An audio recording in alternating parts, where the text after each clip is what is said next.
The forest was too quiet when I parked the truck. Not normal quiet, not peaceful quiet. The kind of silence that feels like it's holding its breath.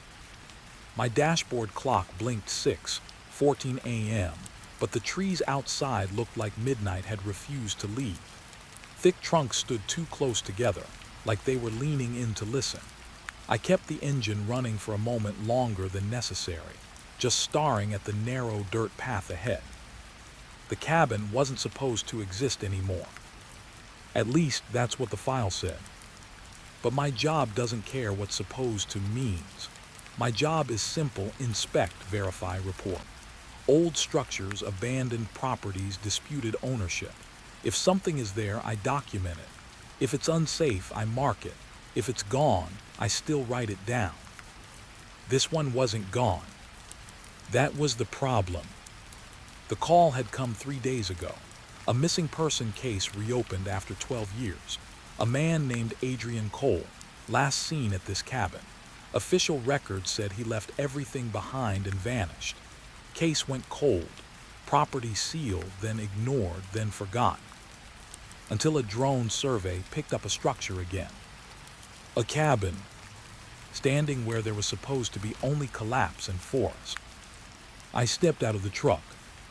Cold air hit my face instantly, sharp enough to make my eyes water. The smell here wasn't just wood and earth. There was something else underneath it. Damp fabric, rust, like something old had been kept wet for too long. I grabbed my inspection kit, and for a second I paused.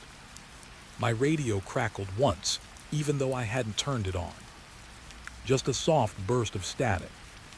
Then silence again. I told myself it was nothing.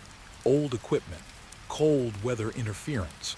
I've worked enough sites to stop my imagination from getting loud. But my feet didn't move immediately. Because ahead of me, between the trees, the cabin was already visible. And it looked wrong. Not abandoned. Not ruined. Just waiting. The wood wasn't collapsed like in the file photos. The structure stood upright but slightly tilted, like it had shifted its weight while no one was watching. Windows were dark but not broken. The door was shut. Too clean for something forgotten. Too intact for something empty. I checked my GPS device. No signal. That was new. I walked forward anyway. Every step on the dirt path felt louder than it should have. Leaves didn't crunch naturally here.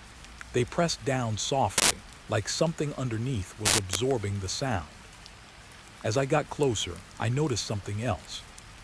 Marks on the ground. Not animal tracks. Human footprints. Fresh. That was impossible. The report said no, one had been here since 2013. I crouched slowly, running my fingers near one of the prints without touching it. The shape was sharp, defined, like the person had been standing here recently, maybe hours ago. I looked up at the cabin again. The front porch had dust, but the first step didn't.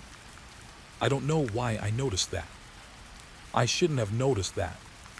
I climbed the steps anyway. Each wooden plank gave a soft, tired groan under my weight. Not breaking, not cracking, just reacting, like it remembered being walked on. I stopped at the door. There was no lock. Just a handle that looked slightly warmer than everything else. That detail bothered me more than it should have. I pushed the door open. The smell inside changed instantly. It wasn't decay. It was air that had been trapped too long in a place that never fully closed. The cabin interior looked exactly like the photos. Too exactly. Same table in the center. Same broken chair tilted near the wall. Same faded wallpaper peeling at the corners. Even the dust patterns matched the archived images from 12 years ago. But something was new. The floor. In the middle of the living room, my scanner flickered the moment I stepped inside. I lifted it. The device was supposed to detect structural voids, weaknesses, hidden spaces. It beeped once, then again, then held a steady tone. I frowned. The display showed a hollow space beneath the cabin. Not small, not random, a structured cavity, like a basement, but the official blueprints didn't include a basement. I checked again. Same result. The floor beneath me wasn't solid. It was layered, like something had been added after the fact. I knelt down slowly, pressing my palm against the wooden boards. Cold, but not normal cold. This was deeper, like the wood itself was avoiding warmth. And then I heard it, a sound so faint I almost dismissed it as my own breathing. A knock from underneath. I froze completely. The cabin didn't move. The forest outside didn't move. But the sound came again. 3 soft taps. Not random. Not wood settling. Intentional. I slowly stood up, forcing myself to breathe through my nose. My mind started listing explanations. Pipes, animals, old building stress, anything normal. But the pattern broke that thought. Because after the 3 taps, there was a pause. Then one more. Like someone waiting for a response. My radio crackled again. This time louder. I turned toward it instantly. Nothing. Just silence sitting heavy in the corners of the room. I took a step back, eyes scanning the floor. The knocking didn't repeat. Instead, the cabin felt aware, like it had shifted its attention toward me. I checked my scanner again. The hollow space was still there, but now it showed something else. A second signal. Movement. Slow. Centered directly beneath my feet. I stepped away from the middle of the room without thinking. The chair near the wall creaked. I spun toward it. It hadn't moved, but I could have sworn the angle was different than in the photos. Slightly turned toward the center of the room now. Watching. I told myself I was tired. Long drive, early morning, bad lighting. Still, I pulled out my phone to document everything. No signal. Not even emergency. That shouldn't happen this deep inland. I walked toward the kitchen area instead, forcing myself to continue the inspection. Cabinets lined the wall, old and untouched. I opened one. Empty. Second one. Empty. Third one. Something inside it scratched back. I slammed it shut instantly. My heart jumped hard in my chest, and for the first time, I felt something close to panic rise before I could control it. Slowly, I reopened it. Nothing. Just wood shelves. But on the inside of the cabinet door, there were faint marks. Like fingernails. Not fresh, but not old either. That in-between stage where you can't tell if it happened days ago or moments ago. Behind me, the floor creaked. I didn't turn immediately, because I realized something I hadn't wanted to accept since I arrived. The sound wasn't coming from the house reacting. It was coming from underneath reacting to me. I turned slowly. The center of the living room floor was slightly darker now. Not physically sinking, just visually heavier. Like the space beneath it was closer than before. The scanner in my hand beeped again. Stronger. The hollow wasn't empty anymore. There was structure inside it. Something occupying it. Living in it. And then, as if responding to that realization, the knocking came again. But this time it wasn't a knock. It was a rhythm. Slow. Deliberate. Like someone dragging their fingers along the underside of the floorboards, walking toward me. I backed up instinctively until my shoulder hit the kitchen counter. The cabinet door behind me creaked open slightly on its own. Just a few inches. Enough for the darkness inside to feel intentional. My scanner screen flickered, and for half a second, just one. It showed a shape. Not architectural, not mechanical, human-sized, right below me, standing directly under the floor, perfectly still, waiting. The screen went blank after that, and in the silence that followed, I realized something that made my throat go dry. The knocking had stopped, because whatever was under the cabin was no longer tapping. It was listening, and I was no longer alone inside the house. The first knock came when I stopped pretending I was alone. I was standing in the middle of the cabin, flashlight shaking slightly in my hand, staring at the exact spot where the scanner had shown movement. The floor looked normal again. That's what scared me most, because I knew what I had seen wasn't normal at all. Outside, the forest had gone completely silent. No wind, no insects, no birds. It felt like the entire world had stepped back from the cabin and left it isolated on purpose, like it didn't want to be near what was inside. I checked my phone again. Still no signal. I turned it face down on the table like it could stop me from thinking about it. Then I made a decision I still don't understand. I stayed.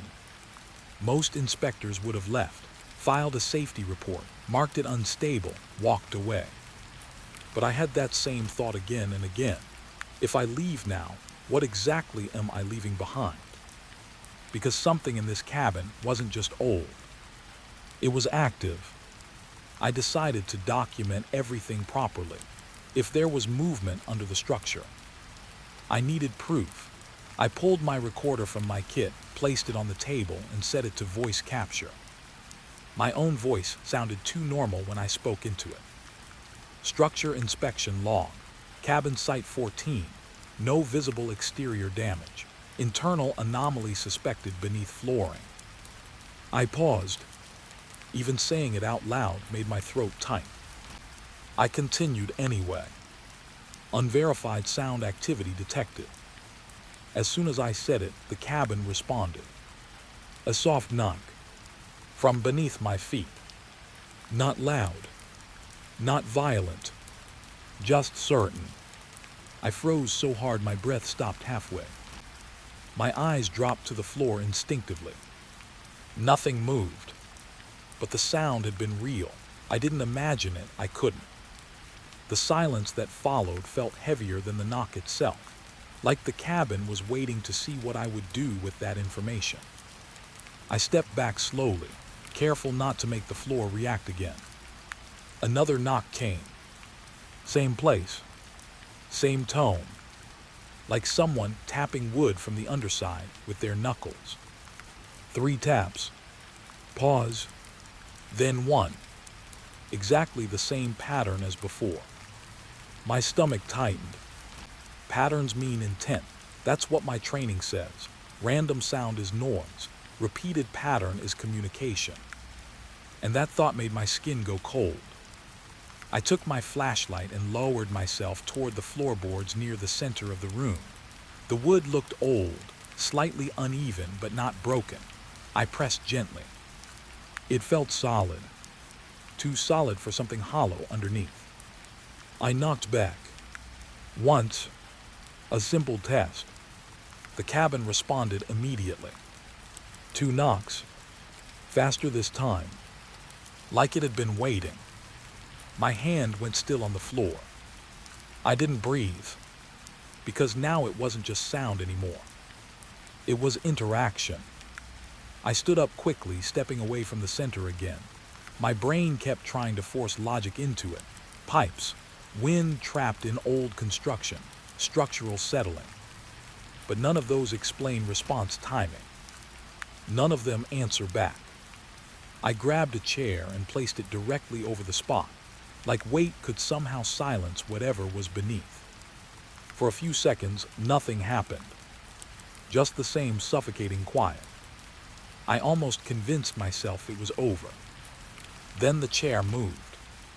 Not much, just a slight shift, a soft scrape across the wooden floor.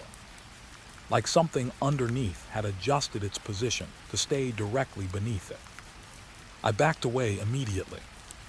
"No," I whispered without meaning to. The word felt too loud in the cabin. As soon as I spoke, the knocking returned. Stronger this time. Not faster. Not louder. Closer. Like it had moved upward inside the structure. My flashlight beam flicked across the floorboards again, and for a second I thought I saw a faint vibration under the wood. A subtle pulse, like breathing that didn't belong to the room above. I stopped focusing on sound, because now I was seeing movement. Slow, barely visible, but real. Something shifting under the cabin. I grabbed my tools again, forcing my hands to stay steady. If there was a crawl space or hidden basement, I needed access. I scanned the floor edges, searching for seams, hinges, anything that didn't match the rest of the structure. That's when I noticed it. A line, almost invisible, near the far corner of the room.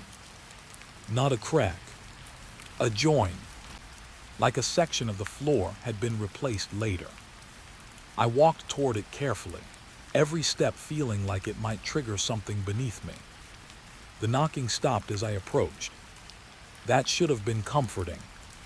It was, because silence meant awareness now. I knelt near the seam and ran my fingers along it. The wood here was slightly newer, cleaner, less worn. This part of the cabin had been modified. Not during construction. After, my flashlight revealed something else. Tiny scratches along the edge. Not damage. Markings, like something had been trying to open it from below. Repeatedly. For years. My chest tightened. I pulled out a small pry tool from my kit and pressed it gently into the seam. I hesitated. I don't know why. Something about opening. It felt like crossing a line I couldn't uncross. I pressed harder. The wood gave slightly. And then, a sound came from underneath. Not a knock this time. A scrape. Long. Slow. Like something shifting its weight directly below me. I froze again. The cabin didn't respond immediately this time. It waited, like it was deciding whether I should be allowed to continue. Then came a single knock. Soft, almost warning-like. My grip tightened. I should have stopped, but I didn't. I pressed the tool again, forcing the seam open just enough to slip the flashlight beam inside. Darkness. At first, just empty black space beneath the floor. But then my light adjusted, and I saw it. A gap, not a small crawl space. A full cavity, too structured to be natural. Planks below, support beams, and something else. Fabric, old, folded, like someone had been living under there. Not hiding for a day, not trapped, living. My breath hitched, and in that same moment, the knocking stopped completely. Total silence. Even my own heartbeat felt too loud. Then from deep inside the cavity, I saw movement. Slow, deliberate. Something shifted just outside my flashlight beam. I tried to angle it more. My hand shook harder now. The beam caught part of it. A shape, human-sized, standing directly under the floorboards.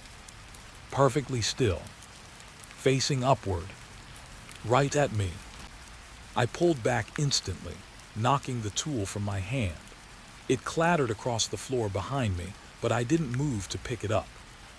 Because the shape didn't move either. It just stayed there, watching through the thin layer of wood, like it had always known I would look. A soft sound came again. Not knocking, breathing, slow, measured, coming through the floorboards. I stepped back until my legs hit the table, my hand gripping its edge just to stay steady. My mind tried to reject everything I was seeing, but my body wasn't listening anymore. The recorder on the table clicked slightly. I turned my head toward it. The red light was still on. It had been recording everything. Even now. Even this. Then from beneath the floor, something changed. The breathing stopped, and instead a faint scraping began. Not random, directional, moving, slowly, away from the center of the room, toward the far wall, like whatever was under there had decided not to stay directly beneath me anymore. Like it was circling, learning, adapting. I realized then something worse than everything else. It wasn't trapped under the cabin. The cabin was part of it. The structure above me wasn't separate. It was just the ceiling of something that had been there longer than the record said. Another knock came, this time behind me. I spun instantly. The sound came from the wall, from inside it, not below anymore. The flashlight beam flicked across the wallpaper, and for a second I thought I saw a faint indentation in the wood paneling, like something had just pressed against it from inside, slowly releasing pressure. I backed toward the door. Every instinct in me screamed to leave, but my feet didn't move fast enough, because as I reached the doorway, I heard something else. Not knocking, not scraping. A voice, barely audible, coming through the floorboards behind me.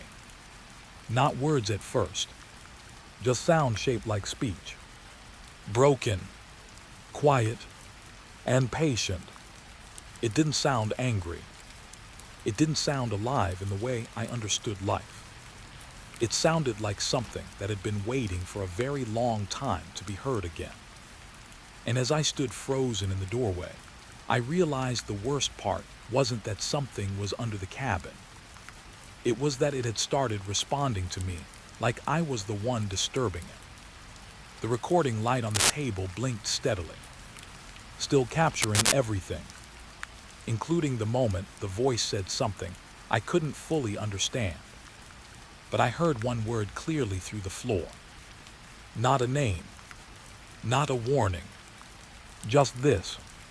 Finally, and beneath my feet, the knocking started again. The knocking didn't stop when I reached the door. It followed me. Not louder, not faster. Just closer. Like whatever was under the cabin didn't care that I had seen it. It cared that I had stayed long enough to respond. I stood in the doorway for a second, hand on the frame, breathing too shallow, too fast. Outside was worse. The forest wasn't just silent anymore. It felt erased. No wind, no movement. Even the branches looked frozen in place, like the world had been paused just outside the cabin walls. But inside was worse in a different way. Because now I knew I wasn't imagining any of it. I stepped back in. I don't know why. Maybe it was instinct. Maybe it was curiosity, or maybe something in me refused to accept that a structure could feel aware. The moment I re-entered, the knocking stopped. Complete silence. That should have been relief. It was, because silence now felt like listening. My flashlight beam moved slowly across the room. The table, the chair, the cabinet I had checked earlier. Everything looked normal again. Too normal. Like the cabin was resetting itself after being disturbed. I walked toward the center of the room again, slower this time, careful not to press too much weight in one place. The floor didn't respond.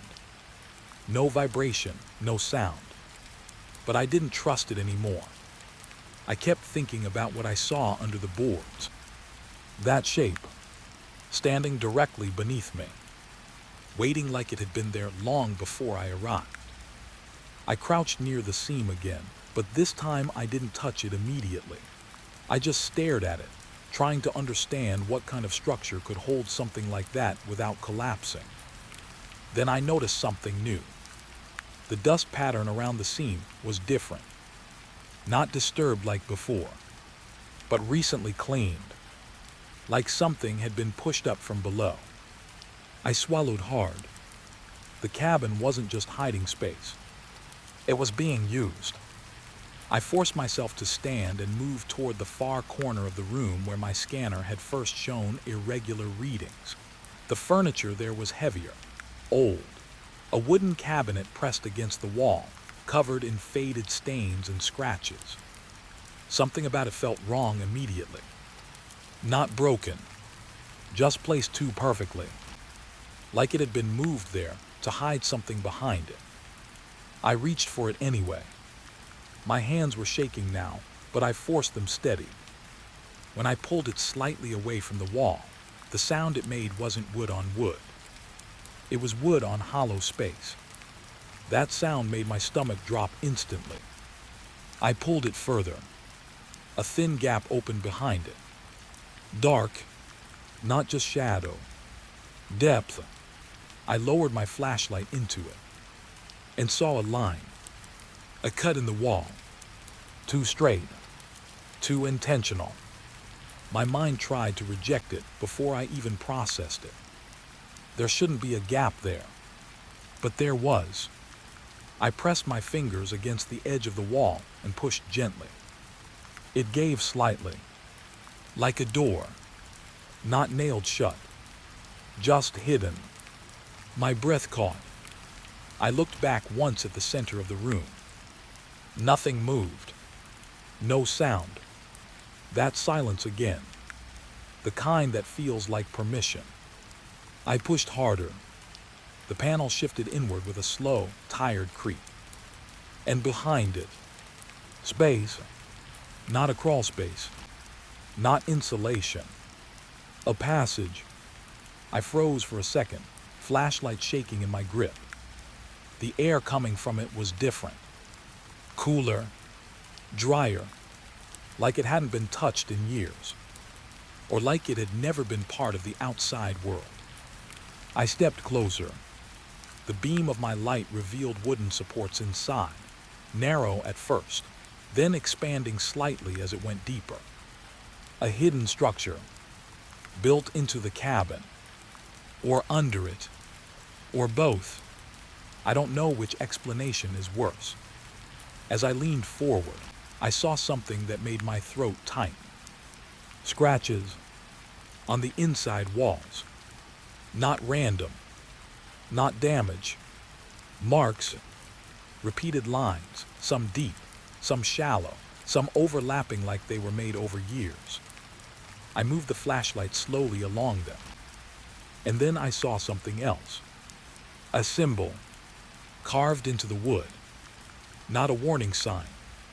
Not language I recognized.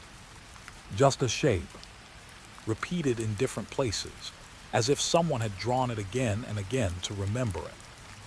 My stomach tightened as I realized something simple and horrible. This space had been used.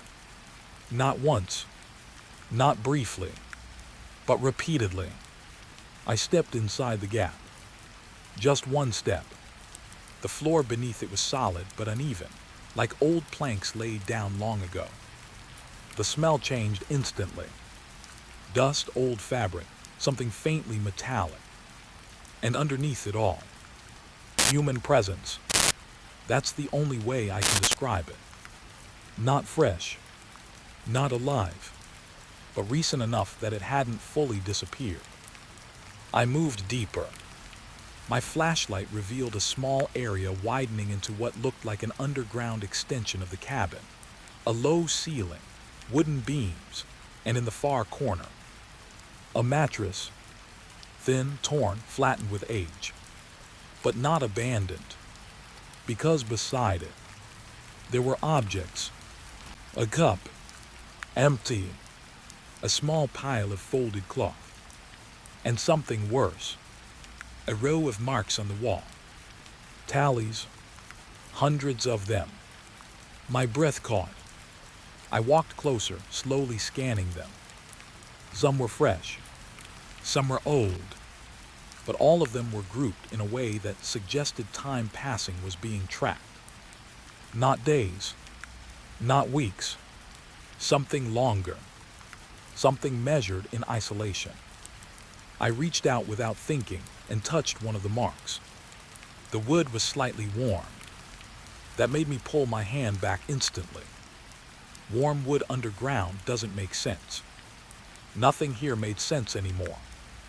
Then I noticed something on the floor near the mattress. A small pile of fabric. I crouched slowly, picked it up carefully. It was clothing. Old, worn, folded repeatedly. But what made my chest tighten wasn't the clothes. It was the size. They were not mine, but they were close enough to my size that my brain registered it as familiar. Like whoever lived here had been watching someone like me, or waiting for someone like me. A cold thought entered my mind before I could stop it. How long had this space been prepared? I stood up quickly, flashlight sweeping across the walls again. And that's when I saw it. A second passage. Not behind me. Not where I came from. But deeper inside. A narrow tunnel continuing under the cabin. And from that tunnel, a sound. Soft. Breathing. Not loud. Not aggressive. Just patient. Like it had been waiting for me to notice it. I took one step back instinctively. The moment I did, something shifted behind me in the original room above. A faint creak, like the cabin had adjusted its weight, like something above had moved closer to the entrance I just left. My chest tightened. I realized I wasn't just inside a hidden space. I was between 2 points of something that was aware of me. Above and below, and neither felt empty anymore. The breathing from the tunnel grew slightly clearer. Still distant, still slow, but now structured, like it was forming rhythm, trying to match mine. I backed up slowly toward the entrance I had come through. My flashlight flicked across the wall one last time, and I saw something that made everything in me go cold. Fresh marks, recent scratches, not old like the others. New, made recently enough that the wood dust hadn't even settled. And they were arranged in a simple pattern. Not a symbol this time. Words, 2 words carved into the wall, uneven but deliberate. Don't leave. My throat tightened instantly, because I realized something I hadn't accepted until that moment. The space wasn't abandoned. It was maintained. I turned sharply and climbed back through the narrow opening into the main cabin, nearly tripping as I pulled myself through. The moment I did, silence. Again. But this silence felt different. Heavier, like the cabin had been holding its breath while I was inside the wall. I stood in the main room again, flashlight shaking slightly. The cabinet was still pulled away from the wall. The hidden panel was still open, but now it looked different. Not like an entrance, like a mistake I wasn't supposed to see. Then, a single knock came from beneath the floor. One, clear, directly under where I was standing. And this time it didn't stop after. It stayed, like something underneath had finally decided where I was. And it wasn't going to lose me again. The knocking slowly shifted into a rhythm. Not random anymore. Not exploratory. Intentional. Like footsteps, moving closer beneath the cabin. Circling, finding me again.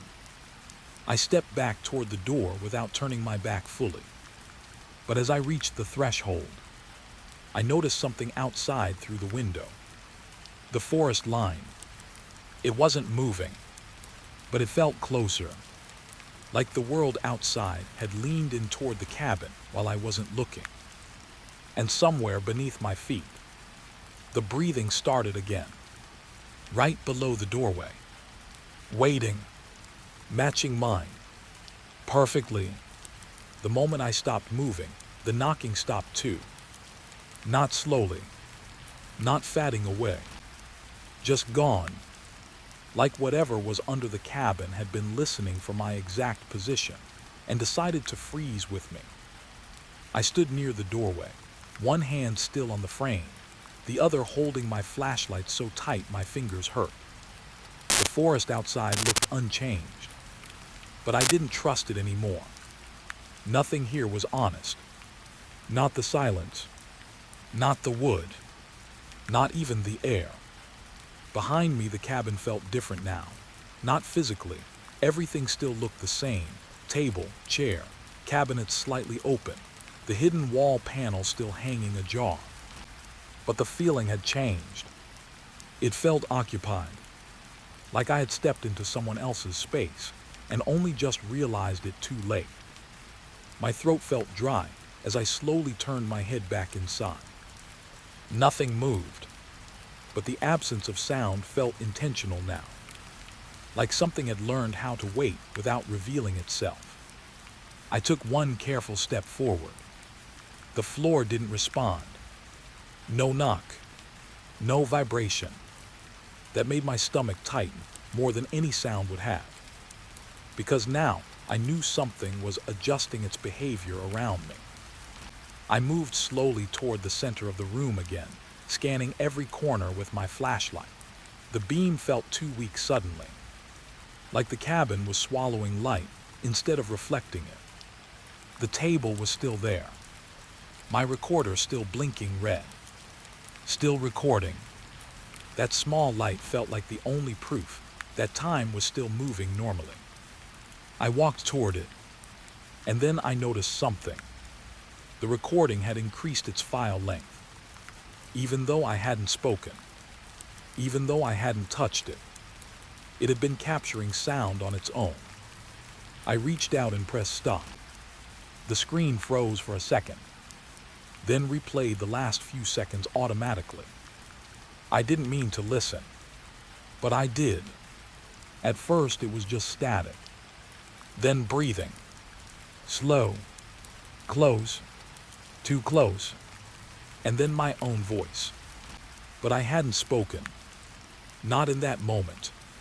The recording said otherwise. It repeated my earlier words, but distorted, like something had tried to mimic me and almost succeeded. I stepped back instantly. My heart started pounding harder now, because mimicry is not random.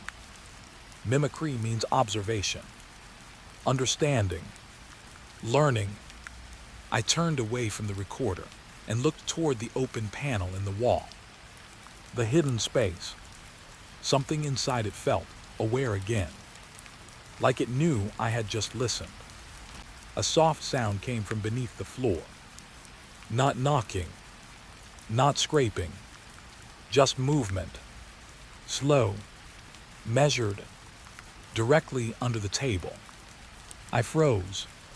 The table creaked slightly, not from pressure above, from something shifting underneath it. I backed away slowly, and then I heard it, a sound that didn't belong to the cabin at all. A voice, not clear, not fully formed, but shaped like words, coming from below. Still here. I stopped breathing for a second. My flashlight flicked down to the floor instinctively. Nothing visible, only wood. But the voice came again, closer this time. Still here. Not a question, not a statement of confusion. A confirmation, like it was reminding itself, or reminding me. My chest tightened painfully. I took another step back. The cabinet door near the wall shifted slightly on its own. Just a few centimeters.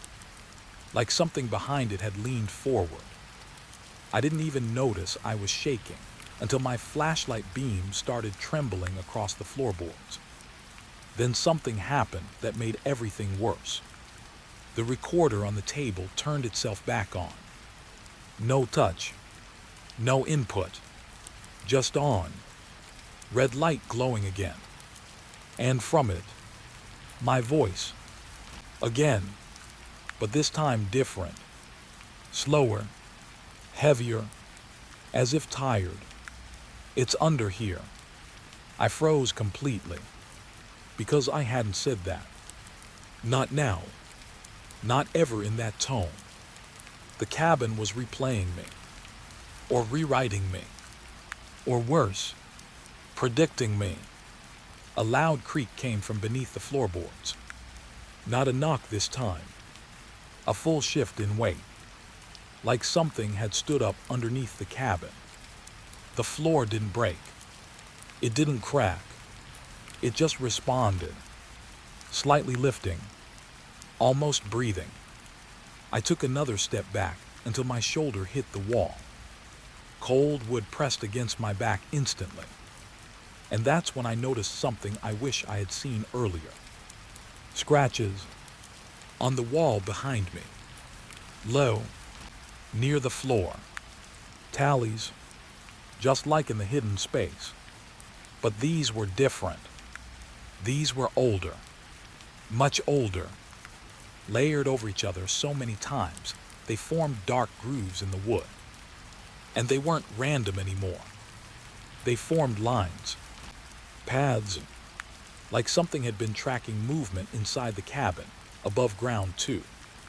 Not just below. My stomach dropped slowly, because I understood something I didn't want to understand.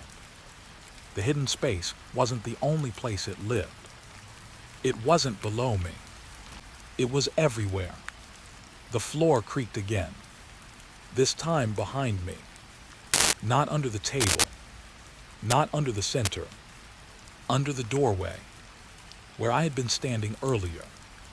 I turned slowly. My flashlight hit the threshold, and for a split second, I saw it. Not clearly, not fully, just a shape, standing directly beneath the floorboards at the entrance. Head tilted upward, perfect alignment with me, waiting, like it had always been there. I stumbled back instantly, hitting the wall harder this time. The impact made dust fall from the ceiling, and as it fell, I realized something that made my breath stop completely. The dust wasn't falling randomly. It was shifting, moving slightly, toward the center of the room, like airflow was coming from below. But there was no airflow. There was only intention. The cabin wasn't empty. It was structured around something that moved inside it. I forced myself to breathe slowly, to think, to stay functional. But the thought kept returning. If it's under the cabin, why does it know where I am inside the cabin? A soft knock came again, but not under me this time. Behind me, inside the wall. I turned sharply. The hidden panel. It was moving, slowly, just slightly swinging inward, like something behind it had touched it again. I didn't move. I couldn't, because now I understood something worse than before. It wasn't just below. It wasn't just inside the walls.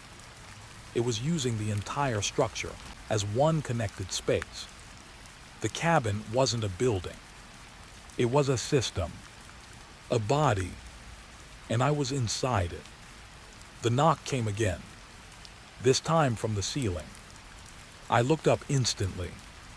My flashlight beam hit the wooden beams above, and for a fraction of a second, I saw an indentation, like something had pressed down from above, from the attic space I never checked, or maybe something that had always been there, and I just never noticed. My breathing got heavier now, Too loud, too real. And then, the voice returned, not from below this time, not from the walls, from everywhere at once. Don't leave. The same words I saw carved underground, but now spoken through the cabin itself. My legs finally moved, not toward the door, away from it, because I realized something simple and terrifying. The door wasn't an exit. It was part of the structure, part of the system, part of it. The knocking stopped completely again, and in that silence I heard something else. A slow movement, not under me, not behind me, above, something shifting weight in the attic space, directly over where I stood. The cabin felt smaller suddenly, like the walls had tightened slightly, like the structure was adjusting itself around me. I backed toward the center again without meaning to, and as I did, the recorder on the table clicked once and played a final line. My voice again, but this time it wasn't mine alone. There was something layered underneath it. Another voice, soft, close, right beside the microphone. It said only one thing. We found you. The light on the recorder stayed on, but the cabin didn't move after that. Not yet. It didn't need to, because now I understood the worst part. It wasn't trying to scare me anymore. It had already decided I belonged inside it. And somewhere beneath the floorboards, something started slowly moving toward the center of the room again. Not rushing, not hunting, just coming back, like it had nowhere else left to go.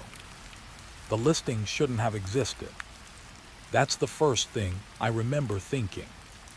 No reviews, no host name, no previous tenant history. Just one blurry photo of a cabin deep in the woods and a price so low it felt like a mistake someone forgot to fix. $40 a night. In a place like this, that doesn't happen. I stared at the screen longer than I should have. The cabin looked too still in the picture. Not peaceful still, not natural still. More like the image itself was holding its breath. The caption was short. Quiet stay, no neighbors, full privacy.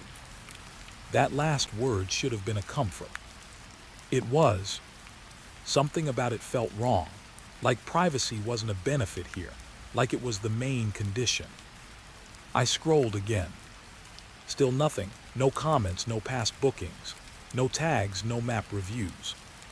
Just a location pinned deep inside a forest zone that wasn't even clearly marked on most public maps. I should have closed it. I didn't. Instead, I booked it. I don't even remember deciding. It felt automatic, like my hand moved before my mind caught up. The confirmation came instantly. Too instantly. No verification delay, no email follow-up, just a simple message. Access approved. That wording stuck in my head. Approved by who? I remember sitting back in my chair, staring at those words for a long time. Then I laughed a little, trying to shake it off. Probably some abandoned listing. Old cabin, cheap land rental, nothing serious. But the feeling didn't leave. It stayed with me the whole drive. The road got narrower the deeper I went. At first there were signs of life, small villages, shops, people walking along dusty edges of roads. Then less. Then nothing. By the time I turned onto the forest route, even the radio had stopped working properly. Just static. Not even music underneath it, just empty noise. I turned it off. That silence made the drive feel longer. The trees started to change shape the deeper I went. Taller, closer, like they were leaning slightly toward the road. I told myself I was just tired, but I kept noticing small things. Road markers missing. Distance signs scratched out. Even GPS started hesitating, like it wasn't fully sure the road continued. Then it stopped completely. Signal lost. I remember saying out loud, "Of course," trying to sound annoyed instead of uneasy. But my grip tightened on the steering wheel anyway. That's when I saw it. The cabin wasn't supposed to appear so suddenly. One moment just trees. Next moment structure. Like it had been placed there instead of built. No driveway marker, no fence, no welcoming sign. Just a wooden cabin sitting between the trees like it had always been there, and nobody agreed to question it. I parked a few meters away, sat in the car for a while without moving. The engine idled softly. Everything outside was still. Too still. Even insects felt absent. I checked the listing on my phone again. Still active. Still real. I don't know why that made it worse. Because if it was fake, I could have left. But if it was real, then I had already arrived somewhere that expected me. I stepped out of the car. The air hit differently immediately. Not cold exactly, just unmoving. Like the forest wasn't breathing. I took a slow step forward. The gravel under my shoes made too much noise. I noticed that instantly. Every sound felt amplified. Every small movement felt like it was being recorded by something I couldn't see. The cabin got closer with every step. And the first thing I noticed wasn't its shape. It was its condition. It wasn't abandoned. That was the strange part. Abandoned places decay in a certain way. Broken glass, rotting wood, collapsed edges. But this cabin looked maintained. The wood was old, yes, but not neglected. The door was intact. Windows unbroken. Even the steps leading up were clean of debris. Like someone still came here. Or never left. I stopped at the base of the stairs. Something about the silence felt heavier now. I checked my phone again. No signal. Not even emergency service. That should have made me turn back. Instead, I climbed the steps. Each one creaked slightly under my weight, but not in a collapsing way. More like recognition. Like the wood was acknowledging pressure it already knew. I stopped at the door. There was no lock. Just a handle. Warm. That was the first detail that made my stomach tighten. Everything else outside felt cold, dead, but the handle felt like it had been touched recently. I hesitated for a moment, then pushed the door open. The smell inside was the first thing that hit me. Not mold, not dust, something closer to air that had been sitting still for too long. Like the room forgot how to refresh itself. I stepped in slowly. The interior was simple. Too simple. Table in the center, chair near the wall, a small kitchen area, a shelf with nothing on it. But everything was too clean for a place that was supposedly empty. Not spotless clean. Maintained clean. Like someone had been here recently and left carefully. I walked forward slowly, scanning every corner. That's when I noticed something odd. The floor. It didn't feel completely level. Not broken, not unstable. Just layered. Like something beneath it wasn't fully aligned with what was above. I crouched slightly, pressing my hand near one of the floorboards. Cold, but not natural cold. It felt deeper than that. Like the wood was pulling warmth away, instead of just lacking it. I stood up again quickly, trying to rationalize it. Old cabin, temperature shift, moisture trapped under structure. Simple explanations, but none of them explained the feeling in my chest. That sense that I had stepped into a space that was aware of being entered. I walked toward the table. There was nothing on it, until I noticed a small device placed near the edge. A recording unit. Red light blinking softly. On. Recording. I frowned. That didn't make sense. No power source visible. No cables. No solar unit. Just active. I leaned closer. The light flickered slightly. And for a second, I heard something faint from it. Breathing. I froze instantly. My eyes locked on it. The sound wasn't continuous. It came in short, uneven intervals. Like someone trying to stay quiet but failing slightly. I stepped back slowly. My heel hit the floorboard behind me. And the cabin responded. A knock. From below. Not loud. Not dramatic. Just one soft, clear tap. I stopped moving. Every muscle in my body locked. The silence that followed felt heavier than before. Like something had just acknowledged my presence and decided to respond. I looked down at the floor again. Nothing visible. But now I couldn't ignore the thought forming in my mind. The cabin wasn't empty when I arrived. It was already occupied.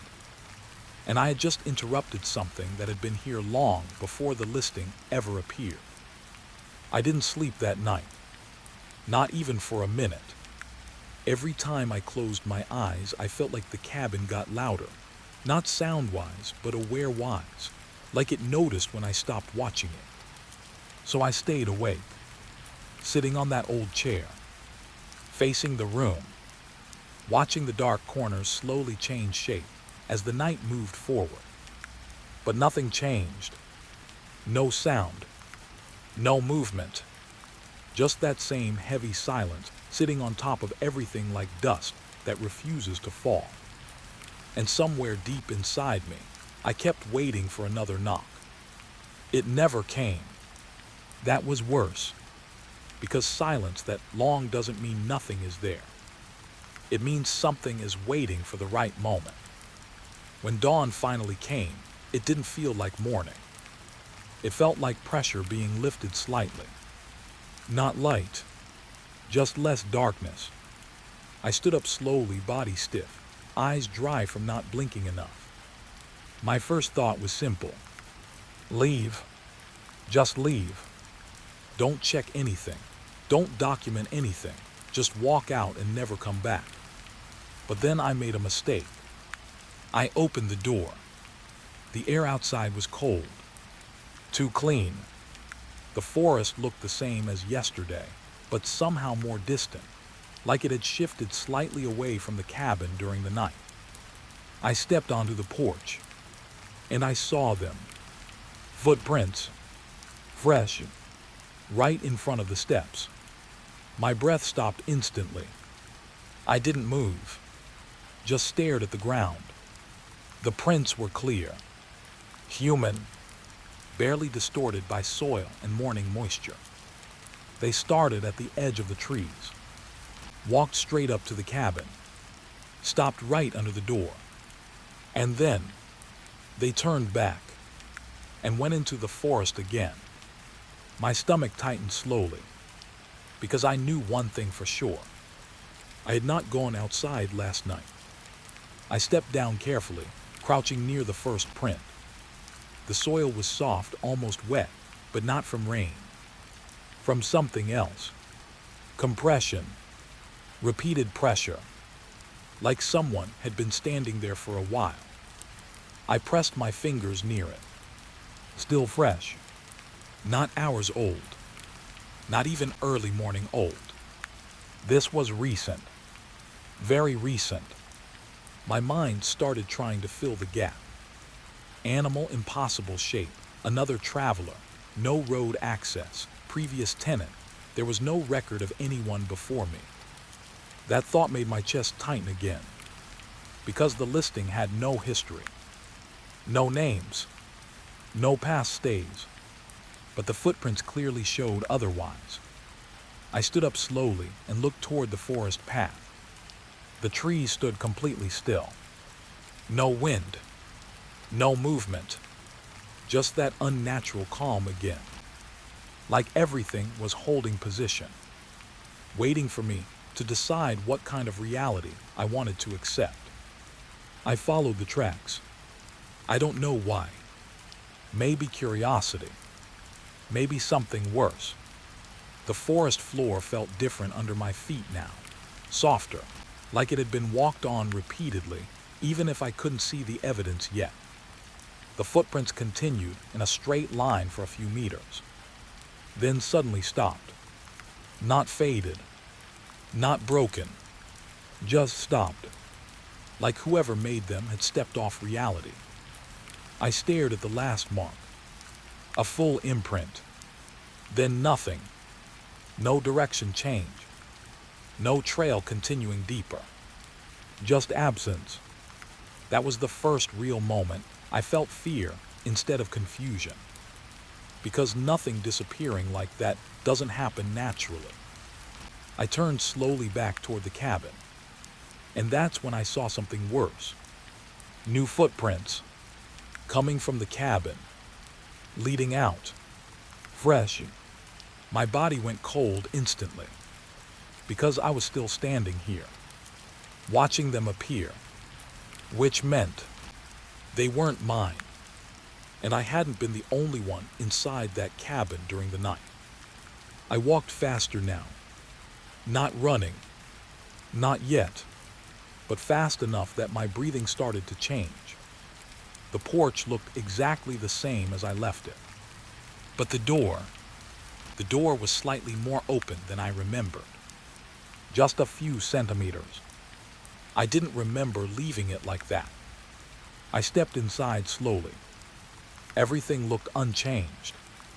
Chair still facing the room. Table still in place. The small recording device still blinking its red light like nothing had happened. But the feeling in the room had shifted. It felt recently occupied, like someone had just stepped out moments ago and forgotten to turn the space back into emptiness. I walked toward the table, and that's when I noticed something. Dust on the surface. It wasn't there last night, because I had checked it. I remember touching that exact edge, and it was clean. Now there was a thin layer of disturbed dust patterns, like fingers had dragged across it. Slowly, testing it, I leaned closer and saw something else. Smaller prints in the dust. Not footprints, finger marks, but not random. Arranged, like someone had been tracing something on the table repeatedly. A pattern, or maybe trying to remember one. My stomach tightened again.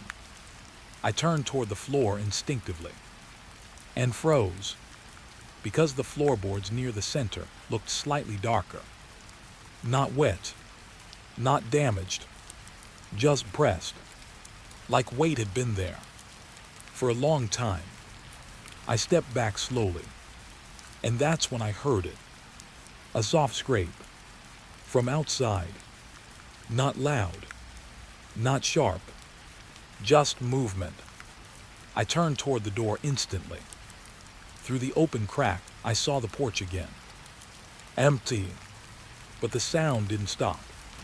It continued, slow, measured, like something was walking across wood. Then it stopped. Silence returned. For a moment, I almost convinced myself it was just the wind, even though there was no wind. Then the door creaked, slightly, like pressure had shifted against it. I didn't move. My eyes stayed locked on the entrance. And then, a footprint appeared on the porch, right in front of the step. Fresh, forming from nothing I could see. Like the ground itself had decided to remember someone standing there. My throat tightened. Another print appeared beside it. Then another, one step at a time, moving toward the forest. Not fast, not running, just walking, like someone was leaving again. But this time, I couldn't see them. I backed away from the door slowly, heart pounding harder now, because this wasn't just presence anymore. This was repetition, routine, something that had been happening long before I arrived. The recording device on the table clicked softly. I turned toward it instantly. Red light still blinking, still active. Then it played a sound. Not my voice this time. Not static. Footsteps. Inside the cabin. Clear. Close. Behind me. I turned instantly. Nothing. But the recording kept playing. Step. Pause. Step. Pause. Moving across the room. Behind where I had been standing. I felt my skin tighten, because I realized something in that moment. The footsteps outside and the footsteps inside weren't separate events. They were connected, like one movement continued where the other paused. I stepped toward the door again slowly, then stopped, because I noticed something I hadn't before. The footprints outside weren't going into the forest randomly. They were following a path, a loop, from cabin to trees, back, again, and again, like someone was walking the same route every morning. Without stopping, without leaving, the recording suddenly cut out. Silence again, but this silence felt different now, because I wasn't wondering if something was here anymore. I was wondering how many times it had already walked past me without being seen. And as I stood there, staring at the empty porch, one final thought settled in my mind like cold weight. If the footprints appeared every morning, then I had already missed at least one night of whatever lived here. And I still didn't know where it went when it wasn't walking outside. The forest stayed still. The cabin stayed quiet. But somewhere behind me, the floor creaked once, like something inside had just taken its first step of the day. The wall wasn't supposed to move. That's what kept repeating in my mind as I stood there, staring at it. Just a plain section of the cabin, wooden panels, old paint, nothing unusual at first glance. But I had already seen the difference. The air, it felt thinner in front of this wall, like the space behind it was stealing oxygen through the wood. I pressed my hand against it again. Cold. Too cold for an interior wall. I stepped back slowly, scanning the room. The cabin was quiet again. No footsteps, no knocking, no movement under the floor. But that silence didn't feel empty anymore. It felt focused, like everything was waiting for me to touch the wrong thing. I moved the old cabinet away from the wall. It scraped across the floor louder than I expected. That sound alone made my chest tight, because sound here didn't feel like noise. It felt like notification, like something hearing me clearly. When the cabinet finally shifted, I saw it. A seam, not random wood damage. A clean vertical line hidden behind the furniture. My stomach dropped slightly. Someone had covered this on purpose. I ran my fingers along the edge. The wood here didn't match the rest of the cabin. Newer, stronger, but disguised to look old. A fake wall. My breath slowed without me realizing, because fake walls don't exist in abandoned cabins, not unless someone built them intentionally. I pulled out my flashlight and pressed it close to the seam. A narrow gap of darkness appeared between the panels, not hollow space behind it. Something deeper, something structured. I swallowed hard and pressed my ear close. At first, nothing, just silence. Then, a sound, very faint, breathing. I pulled back instantly. My heart jumped hard against my ribs. I stood still for a moment, trying to convince myself it was outside air movement or my imagination. But the sound came again. Slow, measured, not random, not wind. Something was inside.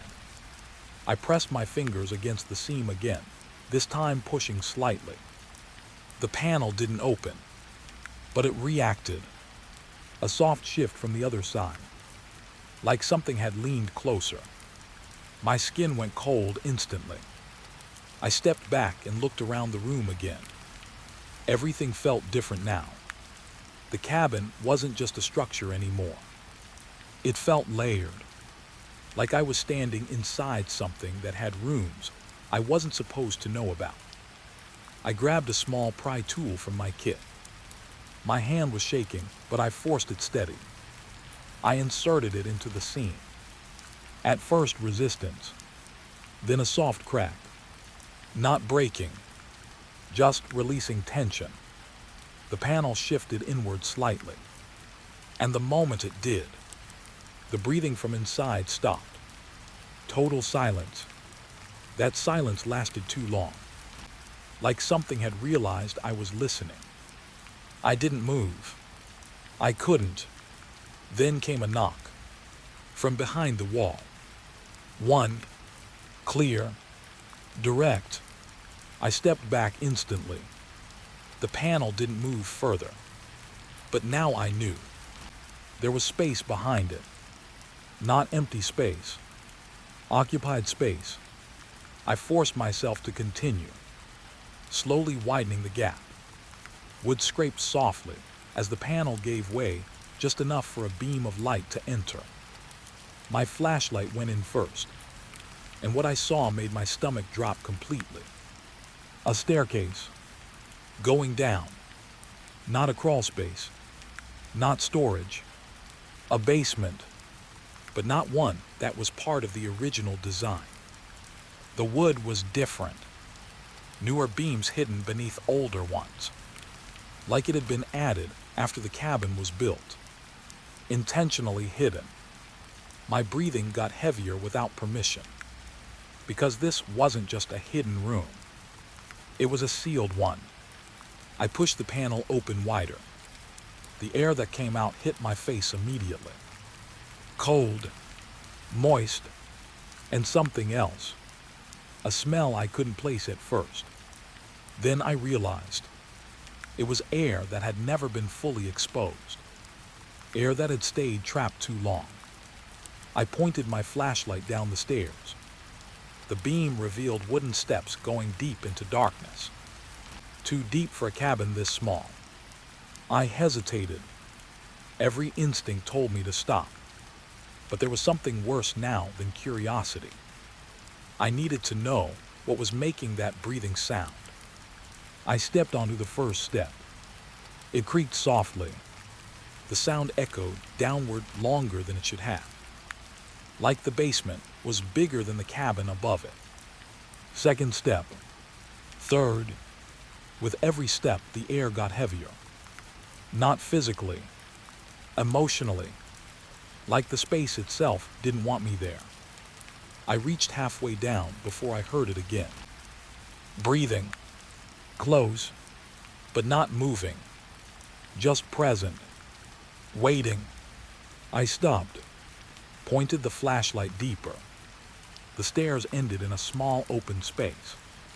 A basement room, but it didn't look like storage. It looked lived in. A mattress on the floor.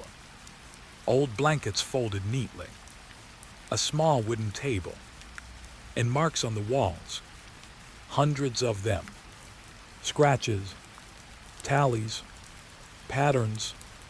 My throat tightened. Because this wasn't abandoned. This was used. Recently. Very recently.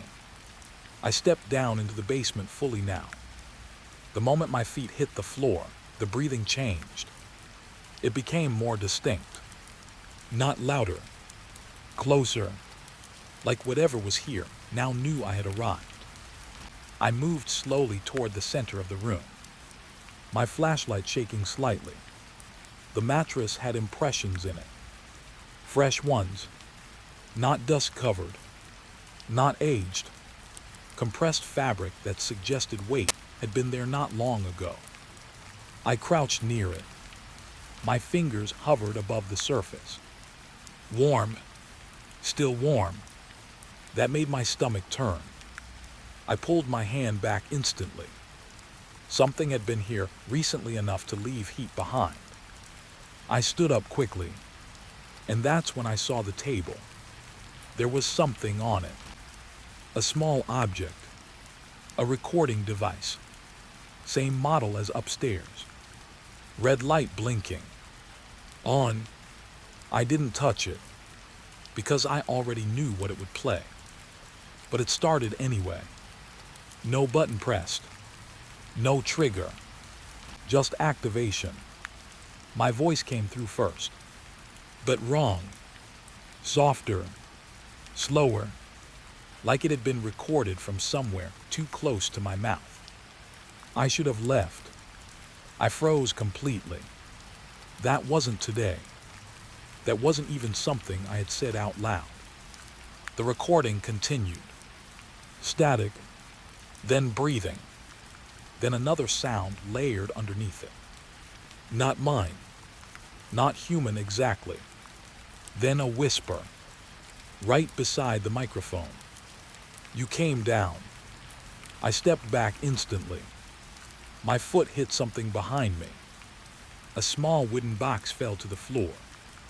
It opened slightly. Inside were more recordings. Dozens, all the same device, all blinking red. My chest tightened painfully, because I understood what this meant. Someone had been down here for a long time, long enough to record repeatedly, long enough to prepare for something, or someone. The breathing in the room shifted again, now directly behind me. I didn't turn immediately, because I already felt it. Presence, standing too close, not touching, just existing. I slowly turned, and my flashlight beam caught part of it. Not fully, just enough. A human shape, standing near the stairs, perfectly still, head slightly tilted, like it had been listening to me the entire time I explored the room. I couldn't see its face clearly, only shadow, but I could feel attention, focused, on me. I stepped back slowly. The shape didn't move, but the breathing did. It synchronized with mine, not copying, matching, perfectly. I took another step back, and the recording device on the table clicked again. New playback. My voice again. But this time, it wasn't speaking alone. There was another voice under it. Calm, certain, close. We waited. My breath caught. The shape by the stairs shifted slightly. Not forward, just adjusting its weight, like it had been standing there for a long time and finally decided it didn't need to stay still anymore. I backed toward the stairs, carefully, slow, never turning fully away. The basement felt smaller now, like the walls had moved inward. The mattress behind me creaked softly. Something had shifted on it. I didn't look. I didn't want to confirm what my body already knew. I reached the stairs. First step up, then second. As I climbed, the breathing below didn't stop. It followed, not physically, but emotionally, like it was rising with me. The last thing I saw before reaching the top was the shadow near the stairs. Still there, still watching, not chasing, just allowing me to leave. And that realization made my skin go colder than anything else, because it meant something worse. It wasn't trying to stop me from leaving. It was letting me think I could. I reached the top of the stairs and stepped back into the cabin. The panel behind me stayed open. Dark, silent, waiting. I turned slowly toward the room, and everything looked normal again. Too normal. But I knew better now, because something in this cabin didn't just live in one place. It used every space. Above, below, inside the walls. And somewhere in that silence, I heard the faint sound of something moving back into position beneath the floor, like it had returned home and was waiting for me to decide whether I still belonged inside it too. The name wasn't supposed to exist. That was the first thing I noticed when I opened the file. Just a simple digital record labeled previous tenant log. But the line inside it made my stomach tighten instantly. Status active. My cursor hovered over it for a second longer than it should have. Active. Not terminated, not completed, not archived. Active. Like someone was still supposed to be here. I scrolled down slowly. There was a name field. Blank at first, then a second line underneath it. Alias, tenant remains unnamed. That made no sense. Every rental system requires identity logs. Every inspection file requires closure. But this file felt unfinished in a very intentional way. Like someone refused to close it. I leaned closer to the screen, and then I saw the dates. Start date 2013. End date. No end date. Just a dash that went nowhere. My throat tightened slightly, because I already knew what that meant in systems like this. Missing data usually means failure to report. But this didn't feel like missing data. It felt like refusal to finalize. Like something had continued past its allowed timeline. I clicked deeper. The next file opened slowly. Too slowly. Like even the system didn't want to show me. A photo loaded first. Black and white. Low resolution. A cabin. This cabin. Same angle. Same structure. But older. And then I noticed something in the image that made my breathing pause. A figure. Standing near the door. Blurry. Not clear enough to identify. But clearly human-shaped. The caption under the image read, "Occupancy confirmed during inspection cycle." My hand went cold, because I had just completed an inspection cycle, and I had not seen anyone. I closed the image quickly. Too quickly, like my brain was rejecting what my eyes were processing.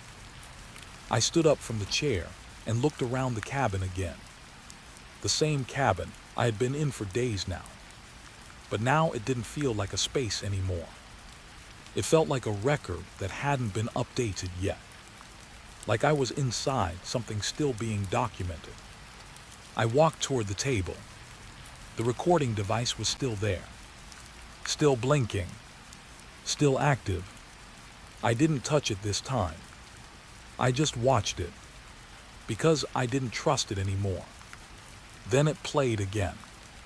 Automatically. My voice came through first. But I hadn't spoken. Not today. Not even in that tone. I think someone else is here. I froze instantly. My eyes locked on the device. The audio continued. But this time, something new layered underneath. A second voice. Soft. Calm. Familiar in a way I didn't understand yet. You noticed late. My breath stopped completely. That wasn't playback. That was response.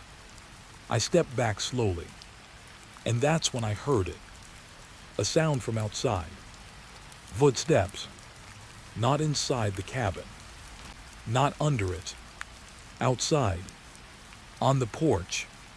I turned toward the door immediately. The wood creaked once. slow, like weight had shifted onto it. I didn't move. I couldn't, because I realized something worse than anything before this moment. The cabin wasn't just occupied. It had traffic. The door handle moved slightly, not turning, just pressing downward, like someone was testing it. My chest tightened painfully. Then, nothing. No entry. No force. Just silence again. Like whoever was outside had decided not to come in. I waited. Seconds stretched too long. Then the recording device clicked again. New playback. My voice again. But distorted now. Slower. Heavier. We share the space. I shook my head slightly without meaning to. No, I didn't say that. I never said that. I turned away from the table and walked toward the window. Outside was empty. Forest still. But something felt wrong about the distance. Like the trees had shifted slightly closer overnight. Like the boundary between cabin and forest wasn't fixed anymore. I pressed my forehead near the glass. Cold, but steady. Then I saw it. On the ground outside. Footprints. Fresh. Coming toward the cabin. Not leaving. Approaching. I stepped back instantly. My heart rate spiked. Because I recognized the pattern now. Footprints weren't random here. They were cycles. And cycles meant repetition. And repetition meant presence that never fully left. The recording device played again. But this time no voice at first. Just static. Then a faint sound. Like something dragging across wood. Slow. Heavy. Then the second voice returned. Closer than before. You are in my turn. I turned sharply toward the room. Nothing visible. But the air felt different. Denser. Like something had moved closer without crossing space. I backed toward the center of the cabin slowly. My foot hit something on the floor. I looked down. A small mark. Not a scratch.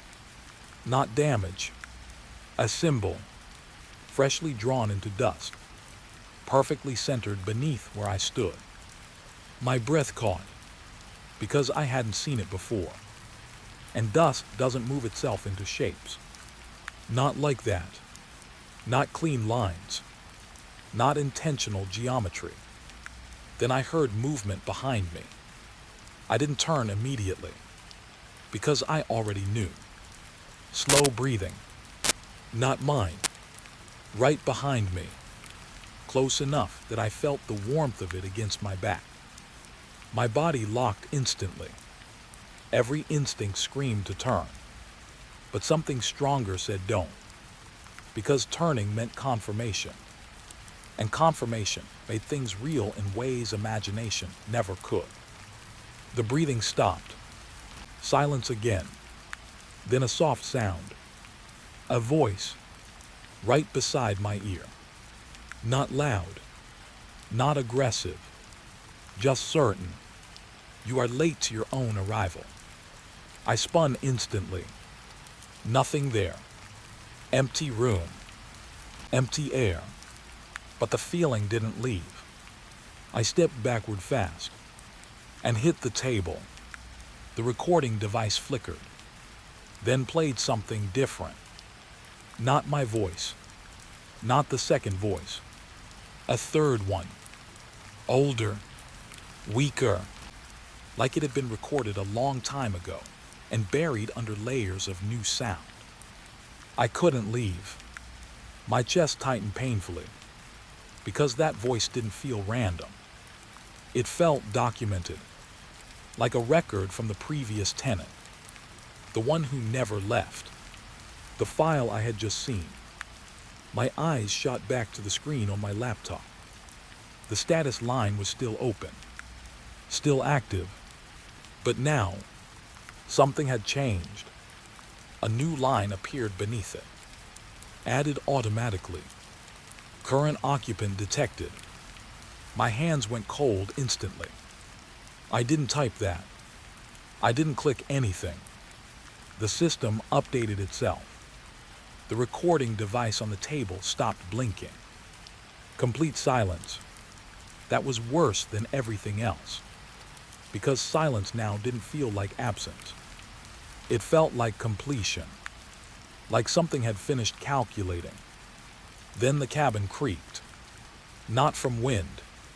Not from settling. From movement. From inside the walls. Slow. Deliberate. Surrounding me. I stepped away from the table slowly, eyes scanning every corner. And then I noticed it. The walls.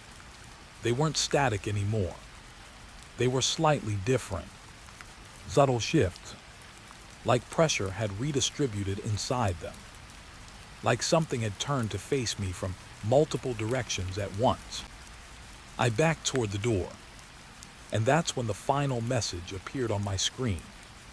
No input required. Just text. Final line added to the file. Tenant continuity confirmed. My breath stopped. Because I understood what that meant.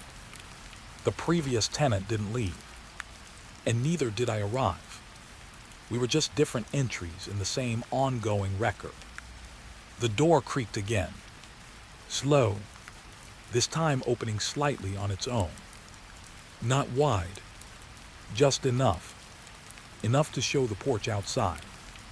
And the footprints were still there. But now they weren't coming in. They were circling. Around the cabin. Like something was packing it. Measuring it.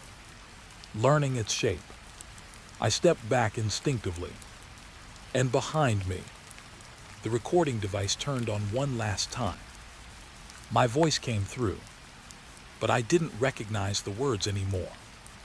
Because it wasn't asking a question. It was stating something already decided. There is no outside anymore. The light stayed on. The cabin stayed silent. And somewhere inside the walls, something shifted into a position that felt like waiting. The house wasn't the problem. It was what we didn't see under it. I remember the exact moment we arrived. The car stopped, engine ticking in the silence. And my son said something I still think about every night. Why does it feel like the forest is listening? I laughed at first. A nervous laugh. But when I looked up at the cabin, I didn't have an answer either. It stood between the trees like it had been placed there by mistake. Wooden, old, slightly tilted, but still intact, like it had survived something it shouldn't have. My wife stepped out first. She looked around slowly and smiled, trying to make it feel normal. "It's quiet," she said. "That's good, right?" I nodded, but I wasn't convinced. Because quiet places don't usually feel like they're holding their breath. The rental listing had promised peace. No neighbors, no noise, a reset from city life. But standing there, I felt something else. Not peace. Awareness. Like the cabin knew we had arrived. We carried our bags inside. The floor creaked under our steps in a way that felt too intentional. Not old wood breaking. More like something adjusting underneath us. I stopped once in the hallway.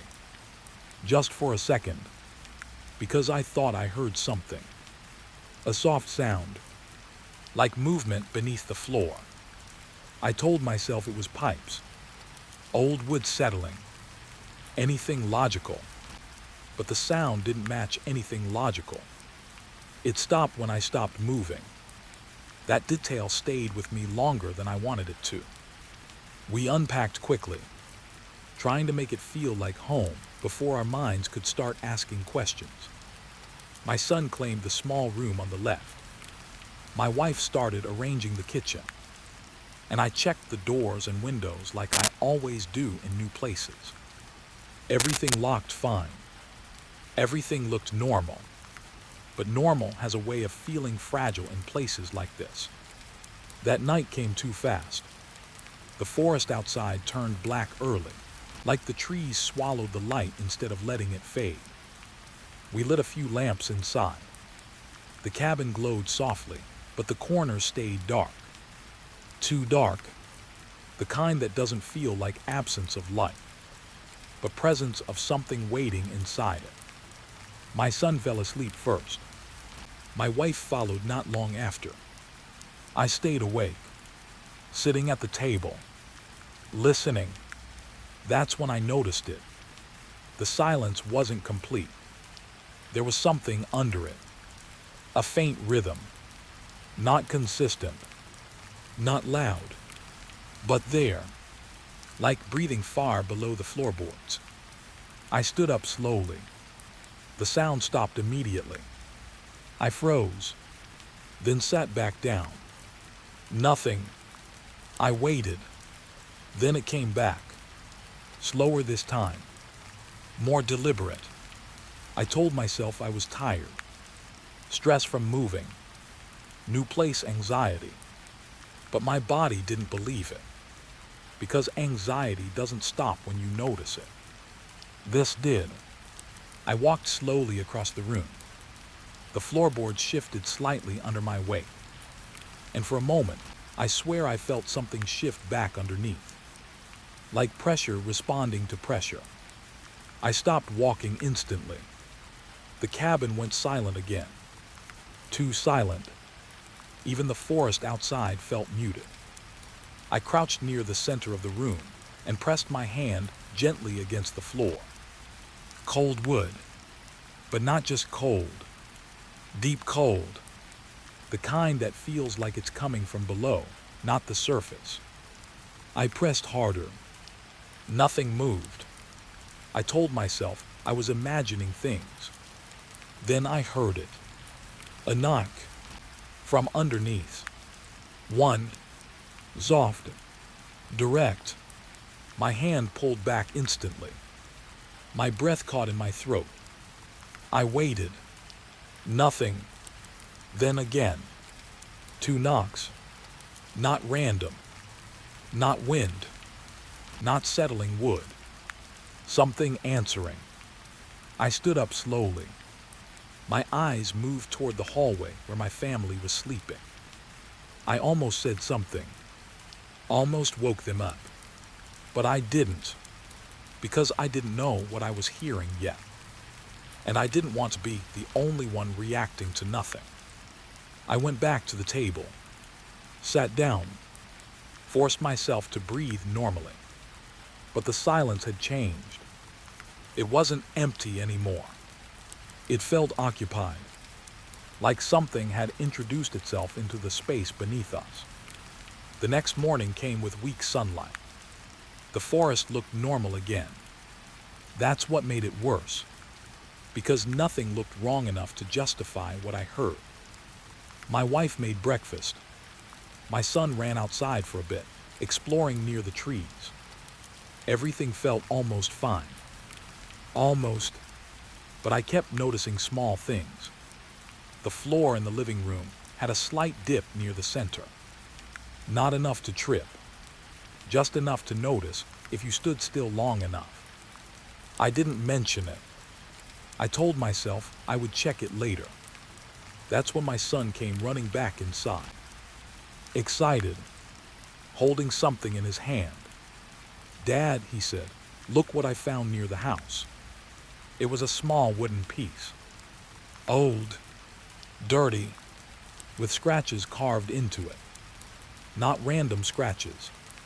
Markings. Like someone had been counting something. I took it from him slowly. My fingers went cold the moment I touched it. Because it wasn't just old wood. It looked like part of a structure. Something broken off from underneath. I looked at the ground outside immediately. The soil near the house had faint depressions. Not footprints. Not animal tracks. More like something had been pressing upward from below. I asked him where exactly he found it. He pointed near the side of the cabin. where the ground dipped slightly under the old foundation. I walked over, slow, careful, and that's when I saw it. A small gap, hidden under the edge of the cabin, barely visible unless you knelt down. A dark opening, not big, but deep enough that I couldn't see the end. My stomach tightened instantly, because that meant one thing. There was space under the house, space that hadn't been in the listing photos, space no one told us about. I crouched closer. The air coming from it was different, cool, still, and wrong, like it hadn't mixed with the outside world in a long time. I leaned slightly forward, and that's when I heard it again. A sound from inside. Not a knock this time. Movement. Slow. Deliberate. My son called my name from behind. I turned quickly, for a second, then looked back down. The gap was still there, but now it felt larger, like something inside had noticed me noticing it. I stood up slowly. My heart wasn't racing yet, but it was changing rhythm, like it was adjusting to something new, something below. That night I didn't sleep.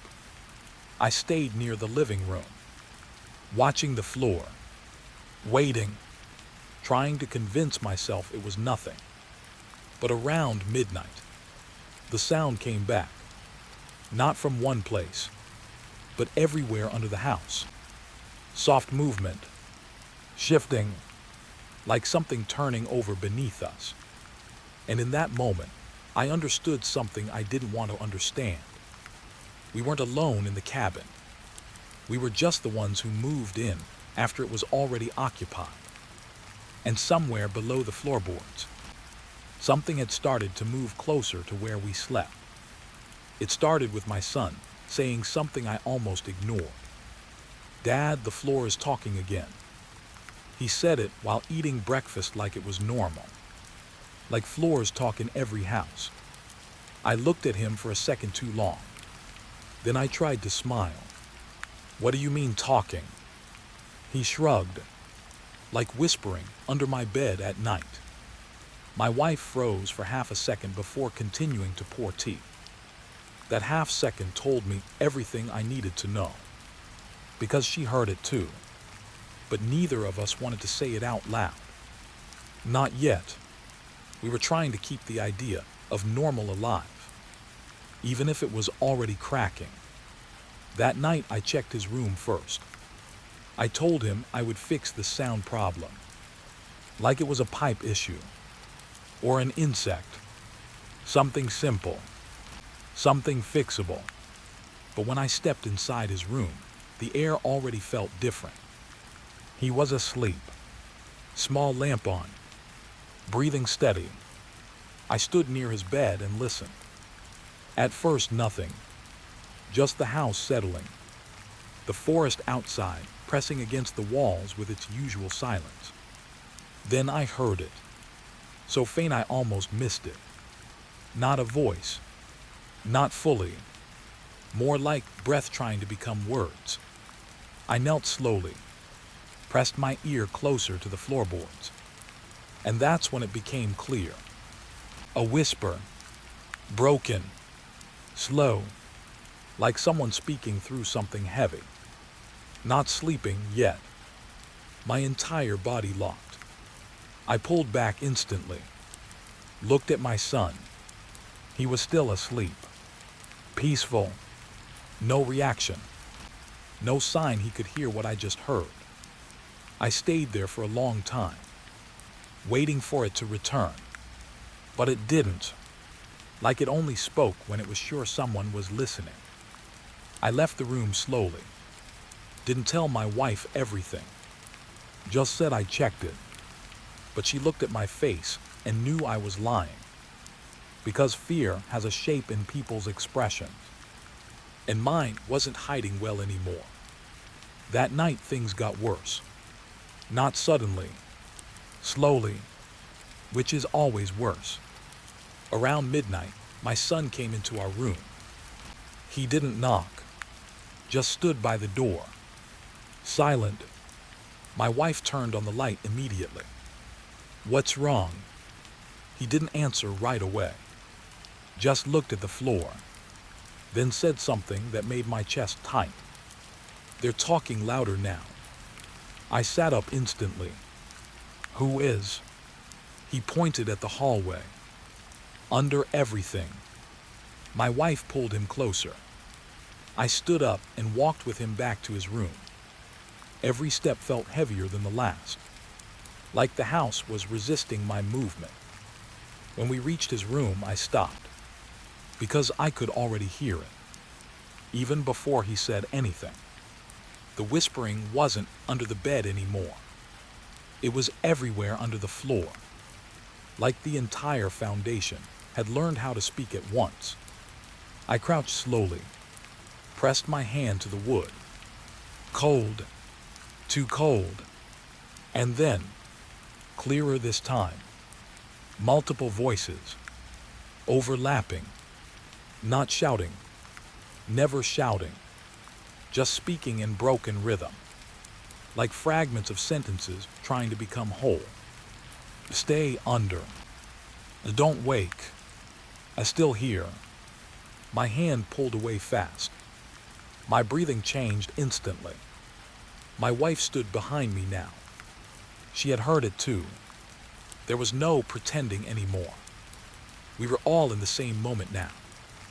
My son stood in the doorway, watching us like he was waiting for us to understand something faster than we were. That's when I noticed something new. The sound wasn't random. It was structured, like it moved through different parts of the house.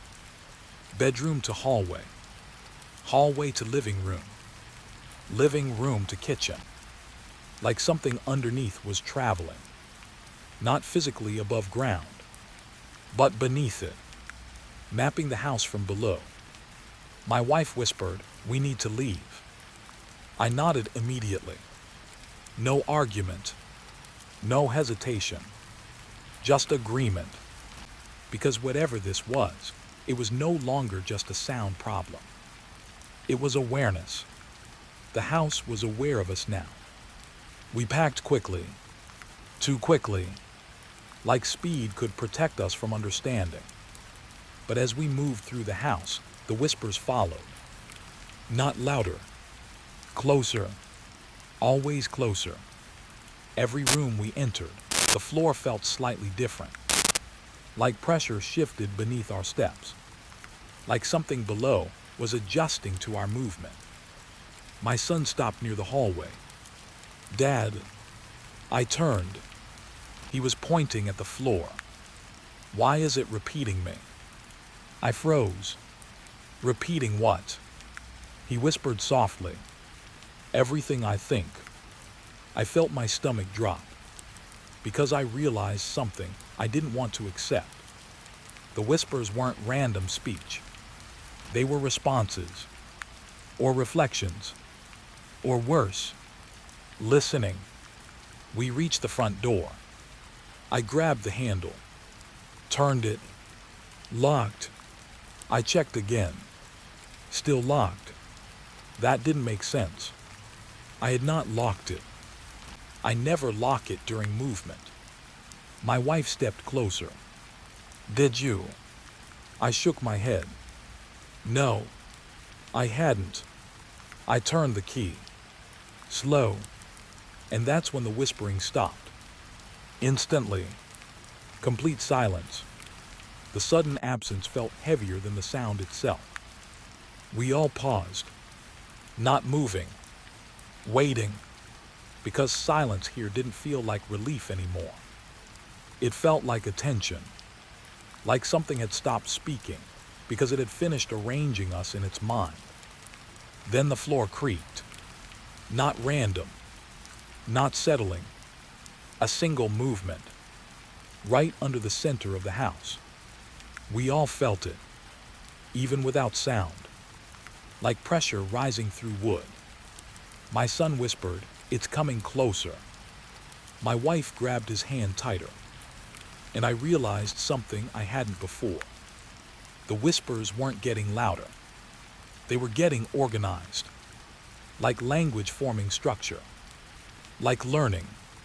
I opened the door. Cold air rushed in. The forest outside looked the same, but somehow it didn't feel like exit anymore. It felt like another layer of the same place. We stepped out slowly, all three of us, the moment my foot touched the ground outside. The whispering stopped completely. I turned back toward the house. Silence. No sound at all.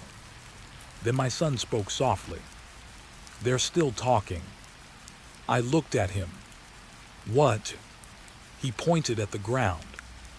"Under us too." My blood went cold, because I realized the most terrifying part wasn't the house anymore. It was the fact that the voices didn't belong to the structure. They belonged to whatever was connected beneath it. The foundation wasn't holding the house. It was holding something else in place. And now that we had left, we were still standing on it. Behind us, the cabin looked quiet again. Too quiet, like it was waiting for us to understand something we hadn't reached yet. And somewhere deep beneath the ground, something shifted, not moving toward the house anymore, but expanding outward, under the forest, under everything.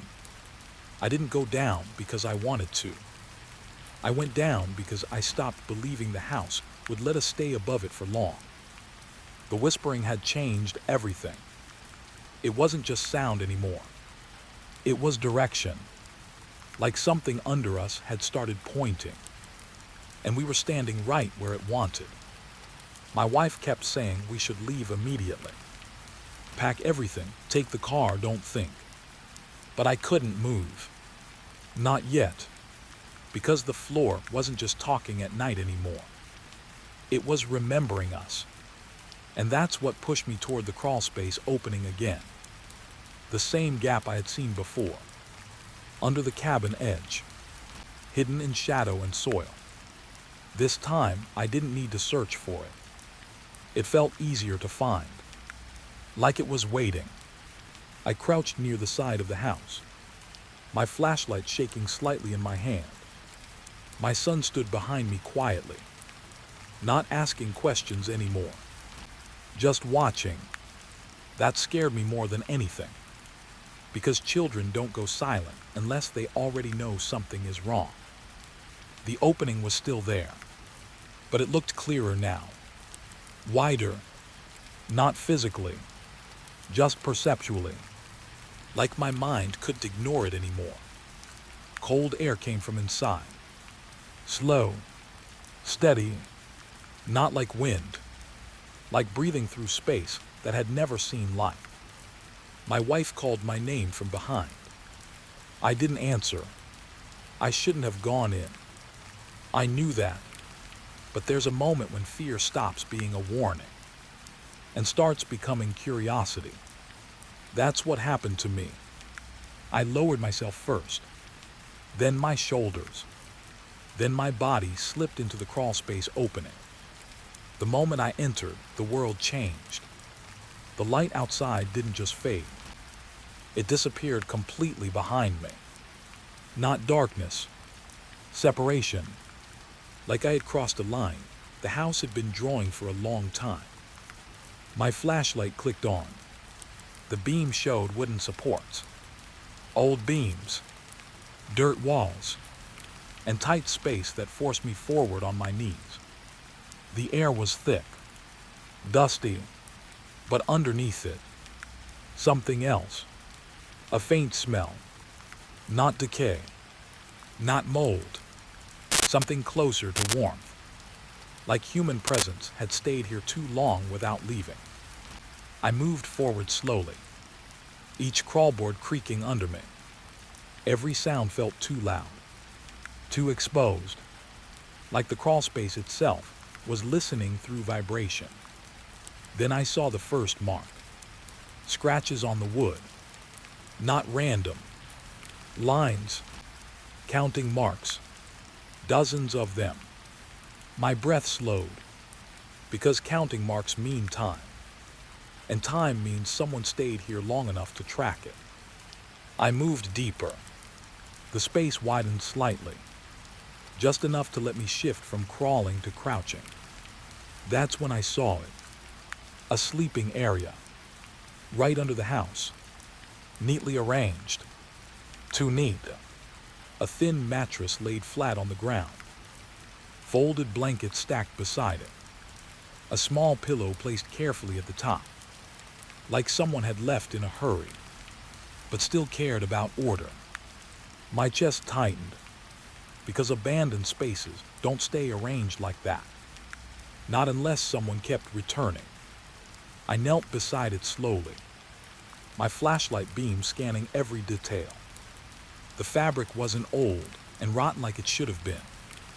It was used, soft, flattened in places where weight had pressed recently.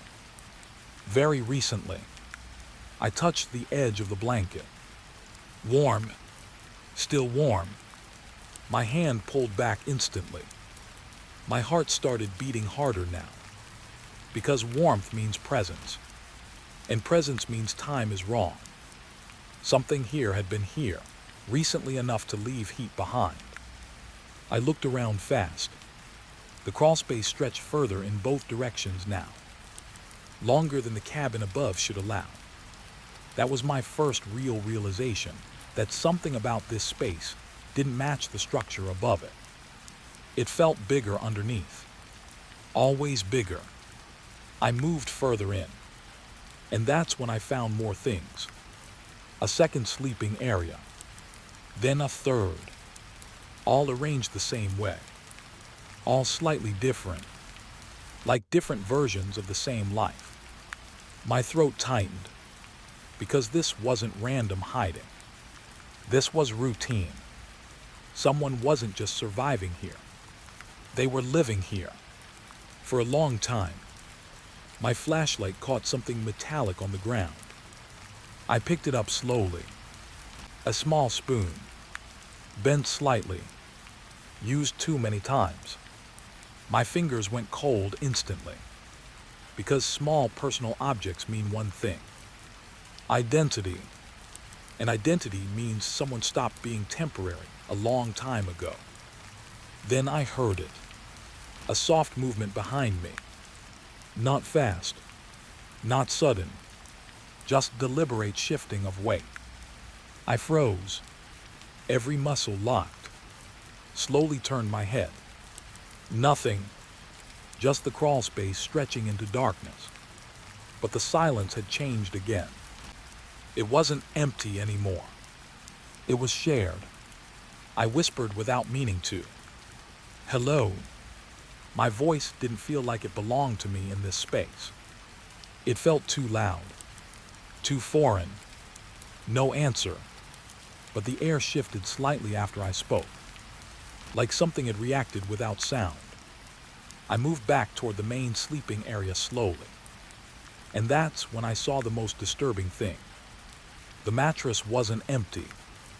It had an impression, fresh, not shaped like memory, shaped like recent weight. Someone had been lying there, recently enough that the impression hadn't fully risen back. I stepped back fast. My breathing became unstable, because I hadn't seen anyone.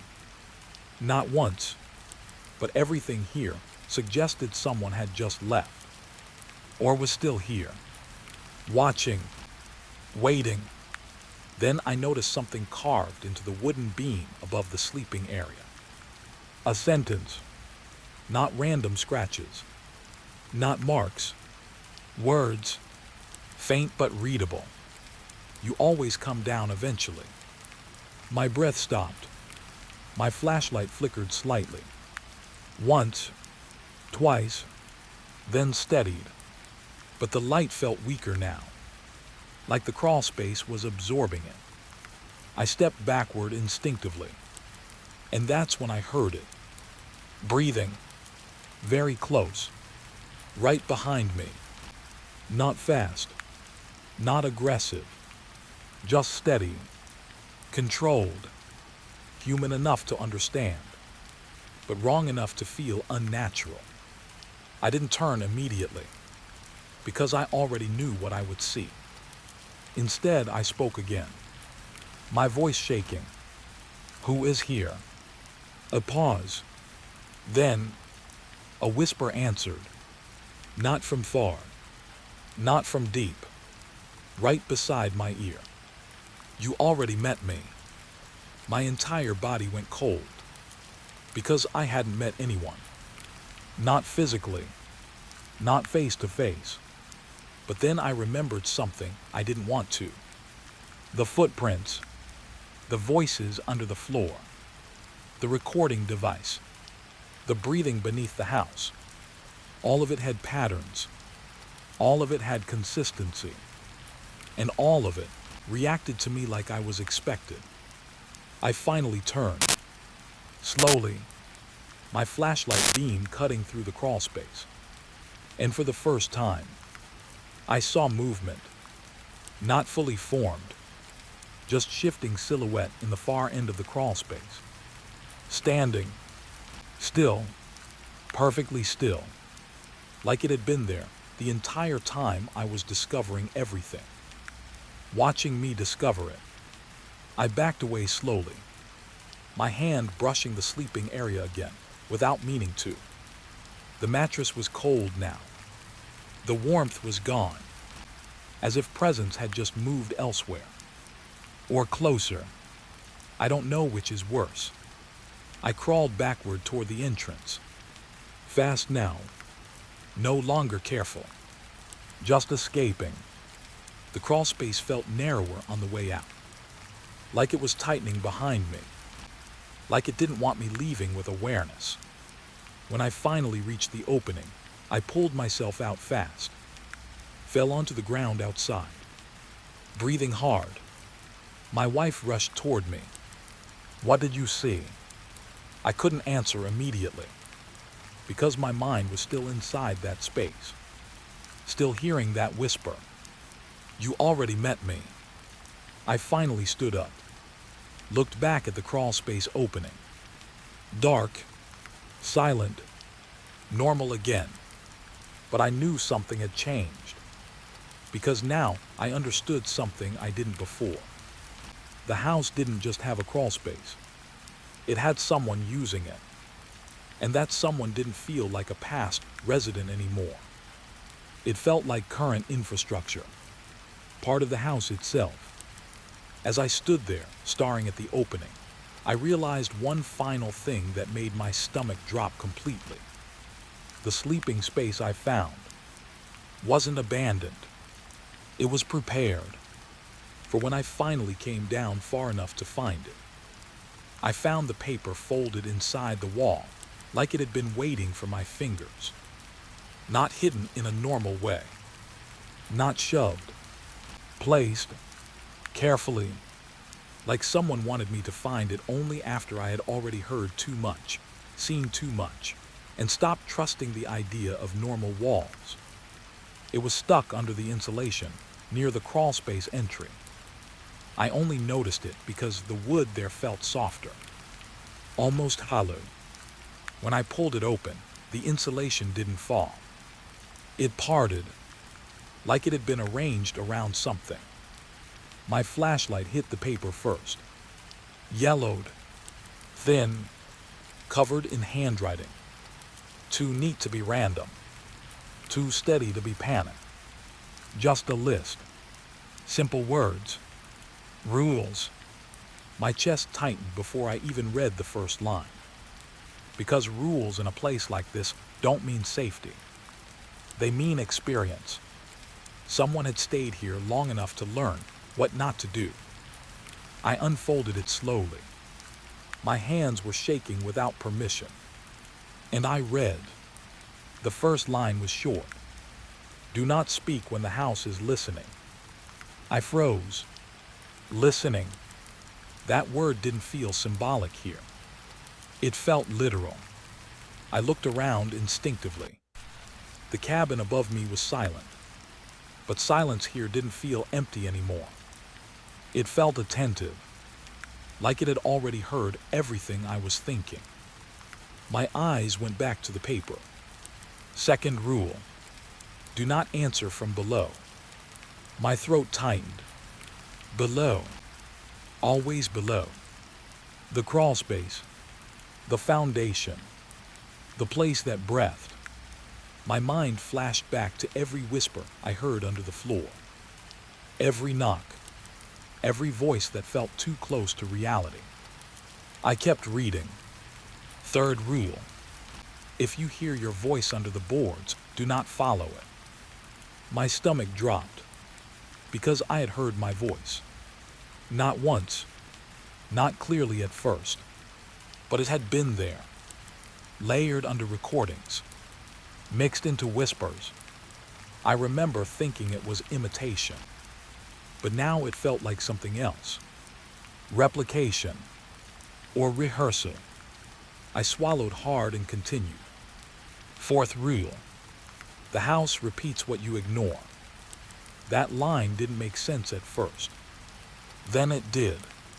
Slowly, like my brain didn't want to accept it too quickly. It wasn't random noise under the floor.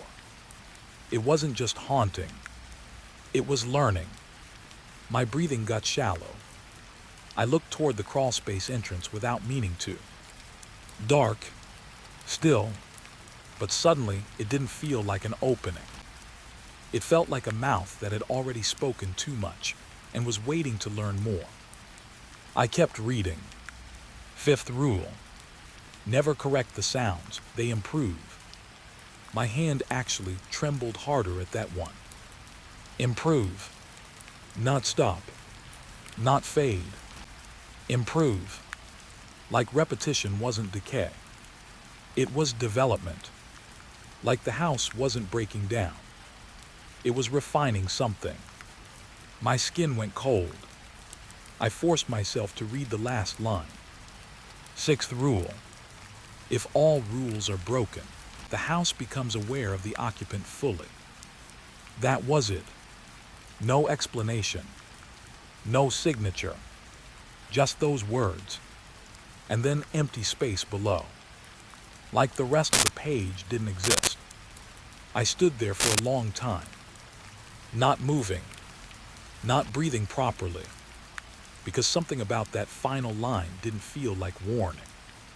It felt like confirmation. Like someone had already tested it. And failed. A sound came from above me. Wood creaking. Slow. Measured. Not settling. Not random. Movement. My head snapped upward instantly. Nothing visible through the floorboards. But I felt it. The shift. Like the structure above me had adjusted its attention downward. Toward me. I stepped back slightly. The paper still in my hand. And that's when I noticed something new. The handwriting on the page had changed. I swear it had. The ink looked darker. Fresh in places it wasn't before. As if the rules weren't just written once. They were being updated. In real time. My mouth went dry. I whispered without meaning to. No. And immediately, the floor above creaked again. Right after my voice. Like it responded. Not delayed. Immediate. My breathing stopped for a second. Rule 1 echoed in my mind. Do not speak when the house is listening. I hadn't understood what listening meant before. Now I did. I didn't move. Didn't speak. Just stood there in the crawlspace entrance, frozen, waiting for nothing to continue being nothing. But the silence had already changed shape. It wasn't neutral anymore. It was structured, like something was organizing it around my presence. Then came a sound from under me. Very soft, almost affectionate in tone. My voice, not exactly mine, but close enough that my body reacted before my mind did. It said, I found you. I dropped the paper instantly. My back hit the wooden beam behind me. Hard, pain flared, but I didn't focus on it, because now I understood something that made my stomach turn completely. The rules weren't instructions. They were observations from someone who had already been here, someone who had already lost. A second sound came from above. Another creak, then another, like slow footsteps, but wrong in rhythm. Not human walking, something imitating walking, learning how movement should sound in a house. I looked toward the crawlspace entrance again. Dark, still open, and suddenly it felt smaller. Not physically, perceptually, like the space between me and exit had tightened. I moved toward it slowly, then stopped, because I heard something I didn't expect. Children's breathing. Not mine, not adults. Small, behind the wall near me. I turned sharply. Nothing visible, but the insulation next to me shifted slightly. Just a fraction, like something had leaned closer from inside the walls. I backed away immediately, and that's when the floor above spoke again. Not voice, not whisper, but a perfect imitation of my son. Dad. My entire body locked, because my son was outside, with my wife, far from here. The imitation came again, closer this time. Dad, don't go down there. My vision blurred slightly from the panic building in my chest. Rule 4 echoed again. The house repeats what you ignore. This wasn't echo. This wasn't memory. It was testing language. I backed toward the crawlspace exit fast now. No care for silence anymore. The moment I moved, everything reacted. The wood above shifted. The insulation beside me rustled. The crawlspace itself felt narrower again, like it was reacting to urgency, like panic was a trigger. Then I saw it, on the wood beam ahead of me. New writing, fresh, not part of the original list. Added while I was here. One line, only one. You are correcting too much. My breath stopped. Correcting. That word didn't belong here, unless something had been observing behavior, learning reaction patterns. I stepped into the crawlspace opening fast, pulled myself out, fell onto the ground outside the cabin. Hard, air hit my lungs too sharply, too real. My wife rushed toward me immediately. What did you see? I couldn't answer right away, because my brain was still inside the rules, still inside the idea that the house wasn't just aware. It was evaluating. I finally stood up, looked at the crawlspace opening. Dark, silent, patient, and I understood something I didn't want to understand. The rules weren't written to protect me. They were written to measure me. Behind me, my son was standing still, watching the house, and then he said something quietly. I think it knows we read it. The wind stopped, not faded, stopped, and somewhere deep beneath the cabin, something adjusted its position, like it was preparing to respond differently now that it had learned how we think. I didn't believe the warning until the ground stopped making sense. The job looked simple on paper. Old cabin, forest land, boundary survey, marked the lines, leave. But the moment I stepped out of the truck, I felt it. Not fear. Not exactly. More like the land noticing me first. The trees were too still. No wind, no birds, no movement at all. Even the insects felt paused, like everything was waiting for a decision I hadn't made yet. I checked my equipment anyway. GPS unit, survey stakes, map folder. All normal. All safe. That's what I kept telling myself. Safe job, safe place, just old land. But then I saw the cabin. And I stopped walking. It wasn't just abandoned. It looked avoided. Like even time had chosen not to touch it properly. The wood was dark, almost wet looking, even though it hadn't rained. Windows were intact, but wrong somehow. Too reflective. Like they weren't glass anymore. Just dark surfaces pretending to be windows. I radioed my supervisor out of habit. Site looks clear, starting survey. No reply. That was the first thing that felt off. The second was my compass. It spun once, then stopped pointing north. It pointed at the cabin instead. I laughed under my breath because my brain needed something normal. Okay, magnetic interference, probably old metal in structure. But I didn't believe it. Not really. I walked closer. Each step felt heavier than the last, like the soil was asking for permission. When I reached the edge of the property, I placed my first marker stake. The moment it touched the ground, I heard something behind me. A soft knock. Not wood. Not animal. Human rhythm. 3 taps. Slow. I turned fast. Nothing there. Just trees. Still air. But my survey tape measure started moving on its own. Just a few inches. Like something had pulled it gently from inside the forest. I froze. Told myself it was wind. But there was no wind. That's when I noticed the first problem with the map. The cabin wasn't where it should be. According to the documents, it was centered within the property boundary. But in reality, it felt offset. Like the land and the paperwork were not describing the same place. I checked coordinates again. Same reading. Correct. But my eyes disagreed. I marked another point. Walked 20 steps. Marked again.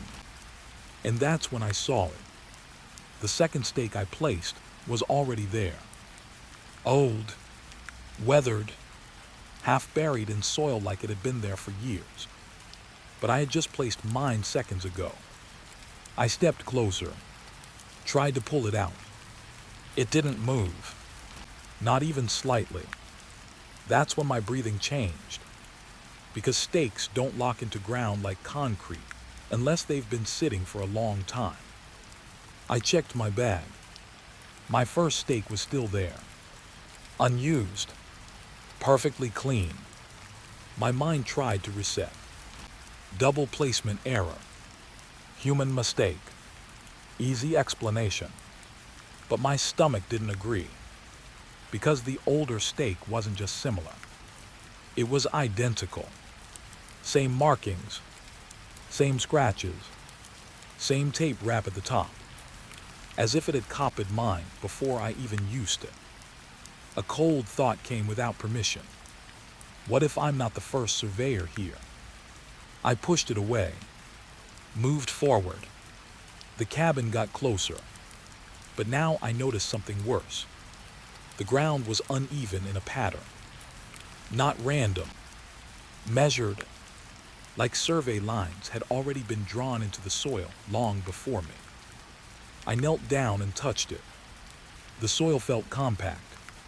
Too compact. Like it had been walked over repeatedly in structured paths.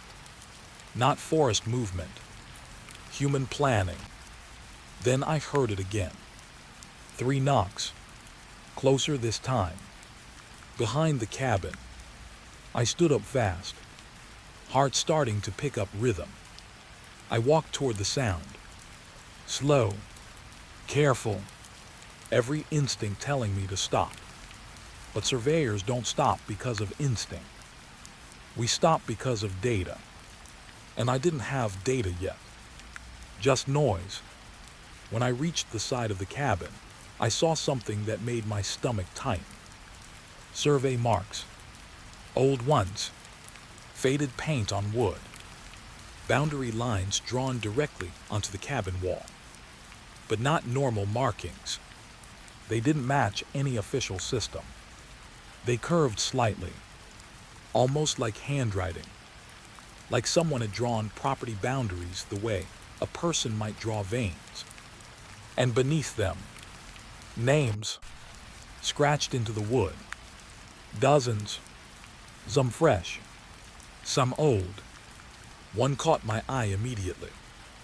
My own surname, carved lightly, not deep, but recent enough that the wood shavings were still visible at the bottom. I stepped back. Slowly, my mind tried to reject it. Impossible, this is vandalism. Someone knew I was coming. But that thought didn't comfort me. It made it worse, because that meant the land had expectation, not randomness. I radioed again. Control, I'm getting interference on site. Need confirmation on previous survey records. Static, then a voice, but not my supervisor. A man, low, calm, too calm. We already mapped you. My blood went cold. I pulled the radio away from my ear like it burned me. Silence returned immediately. No transmission. No carrier noise. Just windless forest again. But now I couldn't ignore it. Something had responded. Something had recognized me. I backed away from the cabin. And that's when I noticed the footprints. Mine, leading toward the cabin. But I hadn't walked that path yet. I stared at them for a long time. Because they weren't just similar. They matched my steps exactly. Same spacing. Same angle of heel pressure. Like someone had recorded me walking before I arrived. My chest tightened. I turned around slowly. The forest felt closer now. Not physically, perceptually, like the distance between trees had shortened while I wasn't looking. My GPS beeped. Once, then showed a new reading. Property boundary updated. Automatically, I checked it. The land size had changed. By a few meters.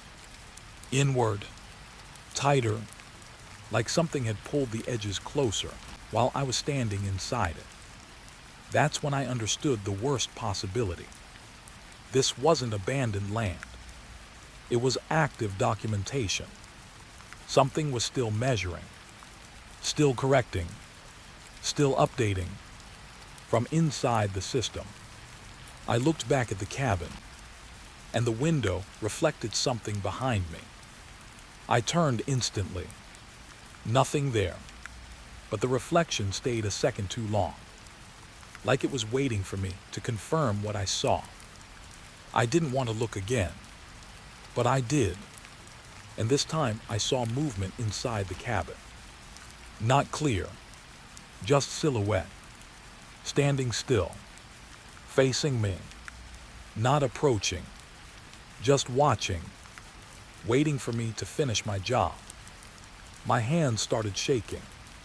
I tried to pack up, but my equipment bag felt heavier than before, like the ground itself was resisting removal. Then my GPS beeped again. Final update. Survey complete. But I hadn't finished anything. I looked down at the screen and saw something that made my legs weaken. The map was fully drawn now. Every boundary, every stake, every line, including one I had never marked. A line that went directly through where I was standing, and labeled in small text, occupied point. I stepped back instantly, but the ground didn't feel like ground anymore. It felt like recorded space, like I was no longer surveying it. I was already inside its finished version. From the cabin, the knock came again. 3 taps. Slow, patient. But now I understood something I didn't want to accept. It wasn't calling me. It was confirming me. Because I was already part of the map. And maps don't care if you realize too late. I didn't notice the second structure at first. It appeared slowly, like my equipment was trying to decide whether I was allowed to see it. My GPS blinked once, then twice, then the map shifted. Not a refresh, a correction, and suddenly there was something under the land that hadn't been there before. A second shape, larger than the cabin, deeper than the foundation, and completely wrong. I zoomed in. My fingers felt numb, because the system was showing an underground structure. But not a basement, not pipes, not utility lines.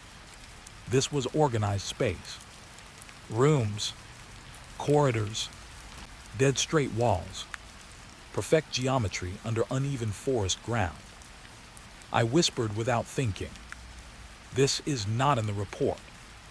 The wind around me didn't answer, but my GPS did.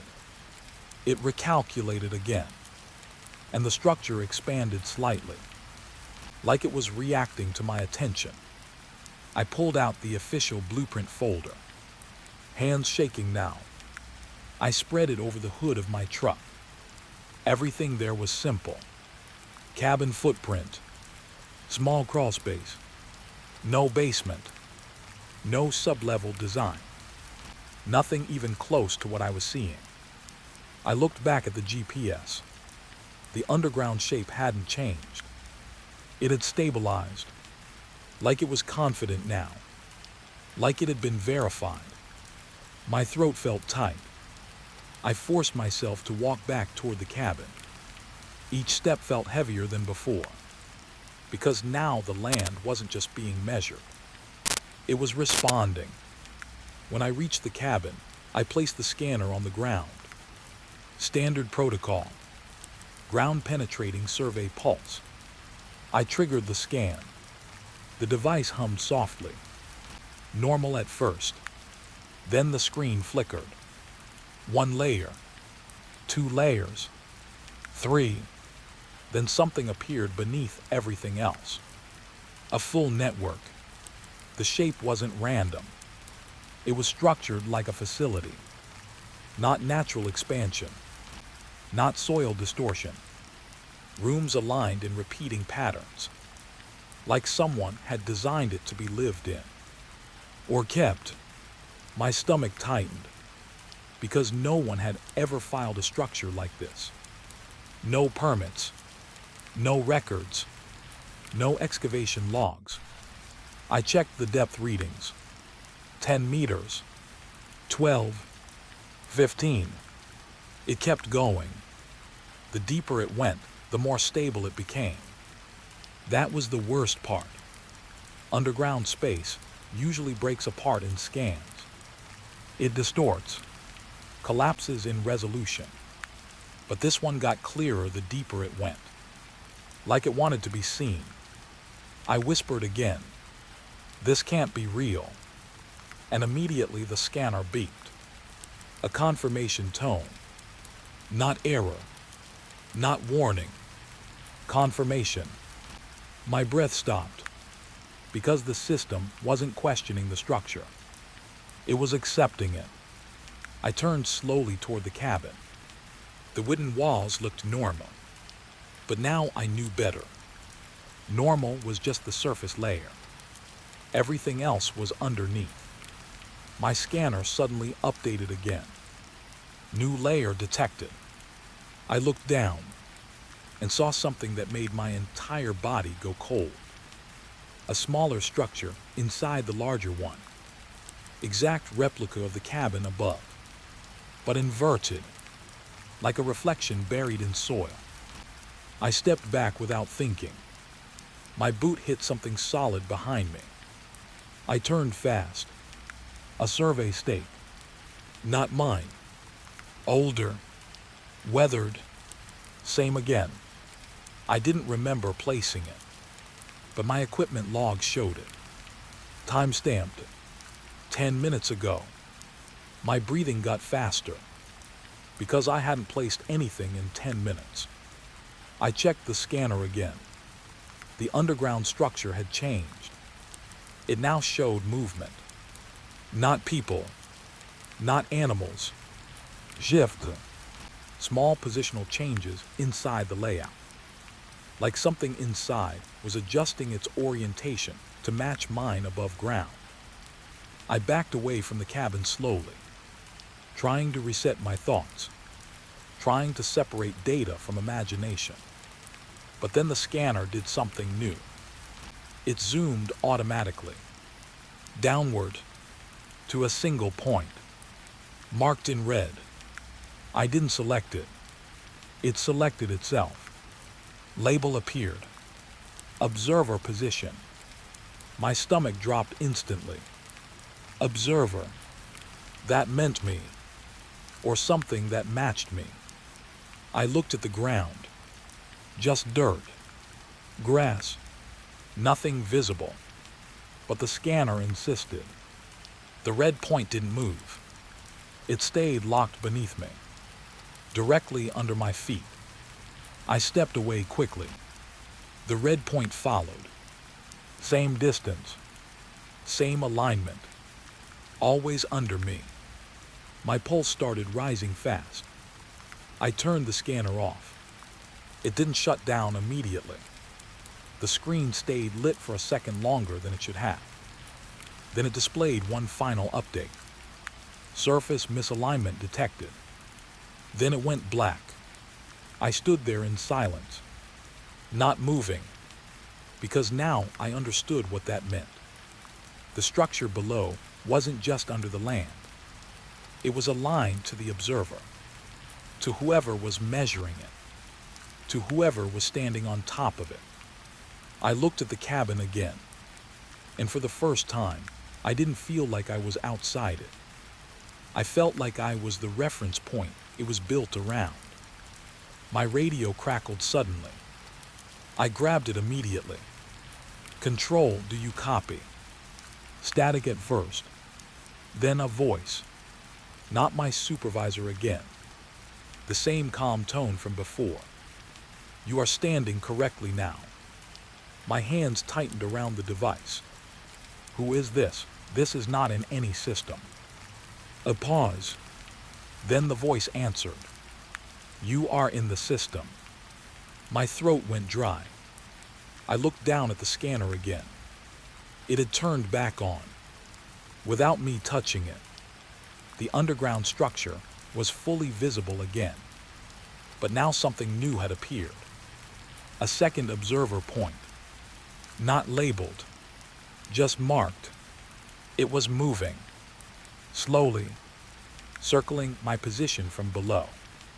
I stepped back instinctively, then stopped, because the movement below stopped too, like it was mirroring me in real time. I turned left slowly. The marker below shifted left. I turned right. It followed instantly. I whispered, no, and the underground structure responded with a soft tone from the scanner speaker. Not words, a recorded sound. My own breathing, played back slightly delayed. My knees went weak, because it wasn't just tracking me. It was synchronizing with me. I turned off the scanner again. This time it stayed off, but the silence it left behind felt worse, because now I couldn't prove anything. I was alone with what I had seen, and what I had seen was no longer in the device.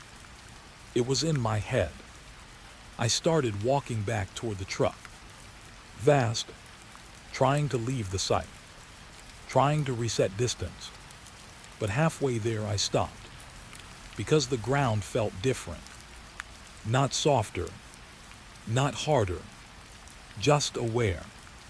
Like every step I took was being recorded in real time beneath me. I looked back at the cabin one last time. The windows were dark. but not empty. There was a shape inside, standing, still, watching, and for a brief second, I understood something I didn't want to fully accept. The underground structure wasn't new. It wasn't revealed. It was activated because someone started measuring again. And now it knew exactly where the observer was standing. I found the edge of it by accident. Not by digging. Not by planning. By failure. The drill bit suddenly stopped sinking. Like the ground beneath had turned from soil into something manufactured. Solid. Perfectly resistant. I pulled it back up slowly. My gloves were shaking before I even understood why. The core sample came out wrong. Not dirt. Not rock. Concrete. Clean. Modern. Too clean for a place that was supposed to be untouched forest land. I stared at it for a long time. Because there is a difference between natural ground and constructed ground. Natural ground breaks. It resists unevenly. This didn't. This had been poured. Intentional. I checked the coordinates again. Same point. Same location. But the system was no longer showing unknown soil layer. It now showed something labeled. Basement level unregistered. My throat tightened. Because that word shouldn't exist outside of a building permit. Unregistered means illegal. Unregistered means hidden. But this wasn't above ground construction. This was under everything. I walked back to the cabin slowly, each step heavier than the last, because now the land wasn't just reacting to me. It was revealing itself in stages, like it was waiting for me to be ready, or trapped enough not to leave. I marked the area with stakes, standard procedure. Then I started manual probing. Steel rod, push, measure, record. At first it behaved normally. Then suddenly, no resistance. The rod dropped deeper than it should have. Much deeper. I pulled it back up fast and saw something stuck to the metal. White dust. Fresh. Not soil residue. Not rust. Concrete powder. My chest tightened. I looked at the cabin again. Same structure. Same quiet wood. Same silence. But now I couldn't trust the surface anymore. Because I knew what was under it. I activated the ground scanner again. The screen flickered immediately. Then stabilized. And what I saw made my stomach drop. The underground structure had expanded again. But this time it wasn't geometric. It was layered. Like multiple construction phases had been stacked over time. Old basement, new basement, then something even newer beneath that. 3 distinct levels, all perfectly aligned, all centered under the cabin. I whispered, "This is impossible." And the scanner responded instantly. A soft tone, then a label appeared on screen. Construction match detected. My hands went cold, because that meant something worse. It meant this wasn't a natural anomaly. It was designed, built, maintained. I stepped closer to the cabin foundation. Slow, careful. I ran my hand along the outer wall. Wood, normal. Then I pressed slightly harder near the base. And heard it. A hollow sound. Not wood. Not soil. Empty space beneath. My breath stopped for a second. Because empty space means access. Access means structure. And structure means someone built it on purpose. I backed away and circled the cabin, looking for any sign, any entry, any flaw. That's when I found it. covered under moss near the rear foundation. A seam, perfectly straight, too straight for natural shifting. I knelt down, brushed it clean, and saw it clearly now. Concrete, sealed, painted to match dirt color, but still concrete. A wall beneath the cabin, not supporting it, hiding something under it. I pressed my ear against it without thinking.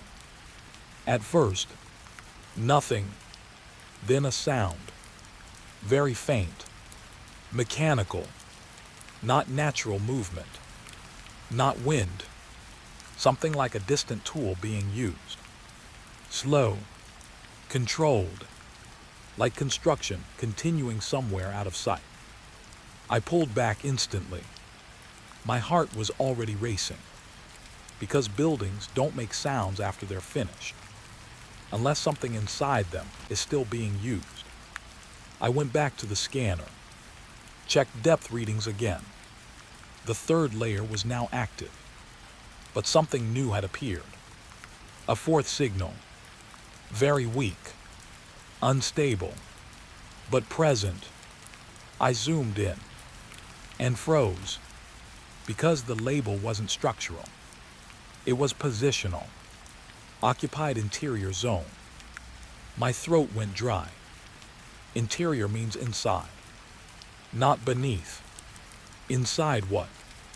The scanner flickered again, and for a brief second, it changed the perspective. It showed a cross-section, not from above, from within. I saw rooms, hallways, concrete walls, and lighting, functional lighting, not abandoned, not collapsed, used. And then, a moment I will never forget.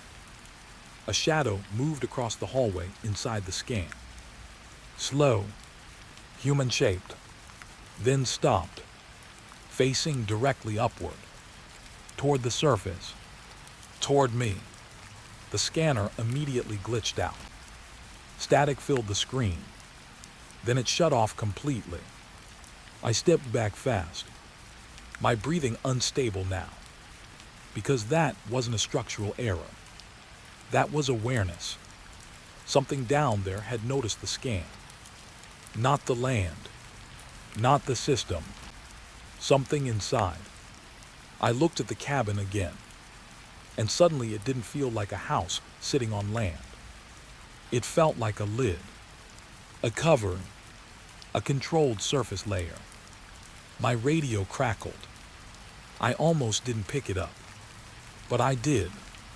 Control, static, then the same calm voice from before. You found the second layer. My stomach tightened instantly. Who are you? I asked. A pause. Then, you are above it. That answer didn't help. It made it worse, because it confirmed hierarchy. Levels, position. I looked down at the concrete seam again, and suddenly I understood something I didn't want to. If there is a second basement, and a third, then something built it downward on purpose, layer by layer, like burying something alive in architecture. I whispered, "What is under there?" The voice came again, not answering directly. "You are closer than the last one." My skin went cold. Last one. Silence. Only silence. Then the radio clicked off. I tried again. No response. Just dead channel. The forest around me felt tighter now. Not physically, but perceptually again. Like the space above the ground had become thin. Temporary. I walked toward the seam again. Against every instinct. Pressed my hand on it. Cold. Real. And then, a sound came from inside. Not mechanical this time. Breathing. Slow. Measured. very close to the surface. I pulled my hand away instantly, because breathing beneath concrete is not infrastructure. It is presence. Something inside shifted. Not violently, just slightly, like it had adjusted its position to face upward more directly. Toward me. My mind tried to explain it. Workers, old tunnel system, abandoned facility. But none of those explanations included the part where it reacted to being observed. I stepped back from the cabin completely, and that's when I noticed something new. The ground near the foundation had changed shape. Subtle, but definite. A slight dip, like something had pressed upward from below and stopped just before breaking through. Waiting, I looked at the cabin walls again, and for the first time, I didn't feel like I was investigating it anymore. I felt like I was standing on top of something that had finally realized I was there. Below me, the breathing continued. Patient, controlled, and now no longer hidden by silence. I saw the file the moment it shouldn't have existed. Not on any public system, not in any normal archive. It came through a side folder marked as deleted, but still active in the background network, like something pretending to be gone but still breathing inside the system. My cursor hovered over it. For a second, I didn't open it, because the name on it didn't feel like paperwork. It felt like a warning. Occupant continuity file, Site 9. Site 9 wasn't on any map I had access to, not in the real estate records, not in the redevelopment files, nothing. And yet I was already standing on it. My boots were on that land, the same land where the survey tools kept glitching, the same land where my measurements kept shifting by a few inches every time I checked them twice. I opened the file. The screen flickered once. Then the first line appeared. Do not distribute outside authorized cognition layer. That made no sense. Cognition layer wasn't a term used in housing records. But I kept reading anyway, because by that point, stopping felt worse than continuing.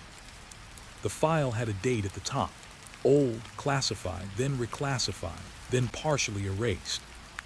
Below it was a single paragraph. Subject occupancy does not require physical presence.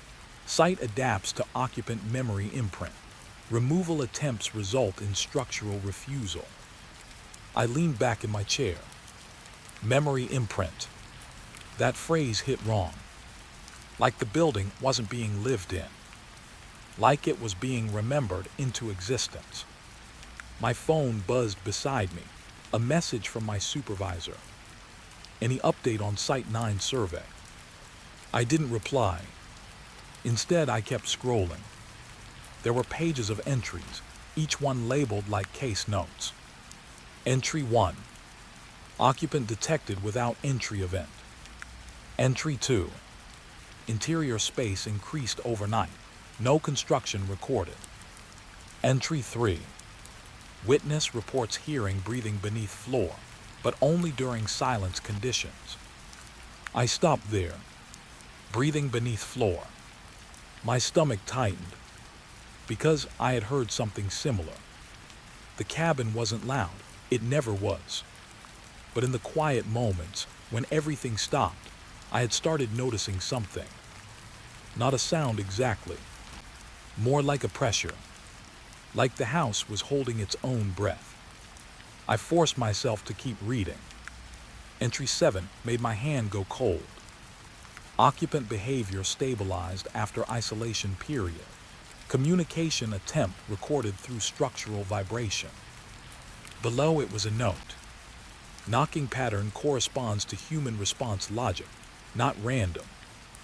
My mind immediately went to the knocking I heard at night. Not loud, not violent, just patient, like someone counting time from below the floorboards. I shut the file for half a second. then reopened it, because I needed to know what was under this place. The next section was worse. It was labeled Containment Observation Log, and it had audio transcripts that were marked Recovered from Structural Recording. Line 1. Hello. Line 2. I think you can hear me. Line 3. I'm still here, don't forget me. My breath slowed. That wasn't official language. That wasn't scientific reporting. That was a person, or what was left of one. The log continued. There is no confirmed exit event. Occupant remains in continuous occupancy state. Then a final note. Termination of subject results in immediate system contradiction. Site rejects vacancy. I read that line 3 times. Site rejects vacancy. It didn't want emptiness. It didn't allow absence. I looked around my office without meaning to. The lights felt too quiet. The walls felt too close. For the first time, I wasn't thinking about the cabin as a job site. I was thinking about it as a container. Something that didn't just hold space. It held something inside it on purpose. I went back to the file index. There was one last section. Redacted at first, then partially restored. Project Origin Notes. I clicked it. The screen took longer to load this time. Too long. When it finally opened, the words appeared slowly, like they didn't want to be seen. Initial purpose. Develop self-sustaining habitation structures in remote zones using adaptive occupancy response. I paused. Self-sustaining housing. That sounded normal enough. But the next line didn't. Structures learn occupant behavior patterns and replicate them in absence events. Replicate. Absence events. I read that slowly. Then I realized what it meant. The building doesn't stop when people leave. It learns them and continues them. My chest tightened. The file continued. Test subject compliance high in early stages. After prolonged exposure, structures begin generating residual presence activity. Residual presence. That was the phrase they used for the knocking, for the breathing, for whatever I had been feeling under the floor. I scrolled faster now. Something in me didn't want to, but I couldn't stop. Then I saw it. A list of known sites. Site 1 terminated. Site 3 collapsed. Site 4 unresolved. Site 6 active. Site 9 under review. My screen flickered. Just once. Like something had blinked behind it. I froze. Because I hadn't touched anything. Then the file added a final line. Not typed. Not formatted. Just appearing on its own. Current occupant detected at Site 9. I stopped breathing. My eyes stayed locked on the screen. The words didn't change, but something about them felt aware. Like they weren't just information. Like they were observation. My phone buzzed again. This time no message. Just a call. Unknown number. I didn't answer. The call stopped after 3 rings. Silence returned, but it wasn't normal silence anymore. It felt heavier, like the room had become aware of me noticing it. I looked back at the file. One more line had appeared. I hadn't seen it before, or maybe it wasn't there before. Occupant recognition event initiated. My chair creaked slightly when I leaned back. And in that same moment, I heard it. Not from my headphones. Not from outside. From beneath me. A soft knock. 3 taps. Slow. Patient. Like it had been waiting for me to notice. My hand went still on the desk. I didn't move. The office felt suddenly too far away, too unreal, because I recognized that rhythm. It wasn't random. It matched the logs. It matched the file. It matched the house. The knock came again. Same place. Same timing. And then, a pause, like something was waiting for me to respond. My throat tightened. I stared at the floor, and for the first time, I realized something that made my skin go cold. The file wasn't about the cabin. The cabin was just the closest version of it. The system wasn't local. It was replicated. My chair rolled back slightly on its own. Just a few inches. Not enough to notice normally, but enough to feel wrong. I didn't touch it. I didn't move it. The knocking stopped. Total silence returned. Then from somewhere I couldn't place, neither above nor below, my computer screen refreshed on its own. The file closed, then reopened, automatically, and now there was only one line left on the screen. Occupant and observer have been synchronized. My mouth went dry, because I understood what that meant. Or at least I thought I did. My eyes drifted down again, to the floor, to the space beneath me, and I realized something I didn't want to accept. The survey tools weren't wrong. The measurements weren't shifting randomly. They were adjusting. To me, outside my office, the building lights flickered once. Just once, like something inside the system had taken a breath. And under that breath, I heard the knock again. But this time, it wasn't coming from below the cabin anymore. The first camera went offline before I even finished mounting the second one. That was the moment I should have left. But I didn't. Instead, I just stood there in the middle of the trees, holding a screwdriver in one hand, staring at the small red blinking light that had just stopped blinking. No warning. No signal loss message. Just silence. The forest around me was too still for daytime. No birds, no wind. Even the insects felt like they were holding their breath. I checked the screen again. Camera 1 offline. Camera 2 active. Camera 3 installing. Camera 1 was pointing toward the abandoned cabin. The reason I was here in the first place. I told myself it was just a glitch. Battery issue, maybe humidity. These cheap field units always acted strange in dense forest zones. Still, my eyes kept drifting toward the cabin. It sat there between the trees like it had been placed there on purpose, and then forgotten. Wood darkened by age, roof slightly sunken, windows too black to reflect anything back.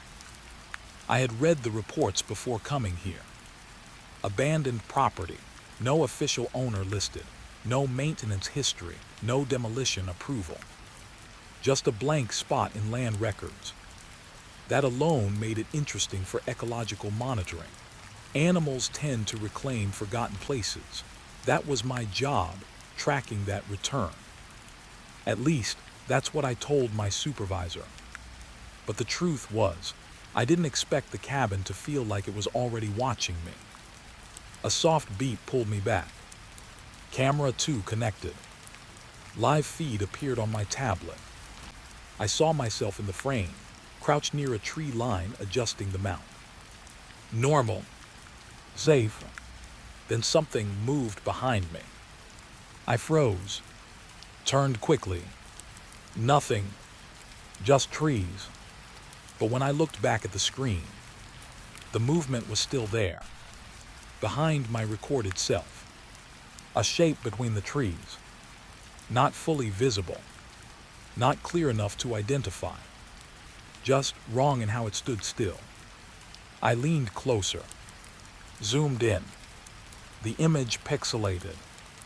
The shape was gone. I let out a breath I didn't realize I was holding. Probably a deer, I muttered to myself. But even as I said it, I knew that wasn't what it looked like. Deer don't stand like that. Not upright. Not waiting. I continued setting up camera 3. My hands moved faster now, less careful, more instinctive. Something about this place made me want to finish quickly. Like the forest was counting down on me without telling me the number. Camera 3 mounted. Angle cabin side entrance. I tightened the last screw and stepped back. All 3 cameras should have synchronized.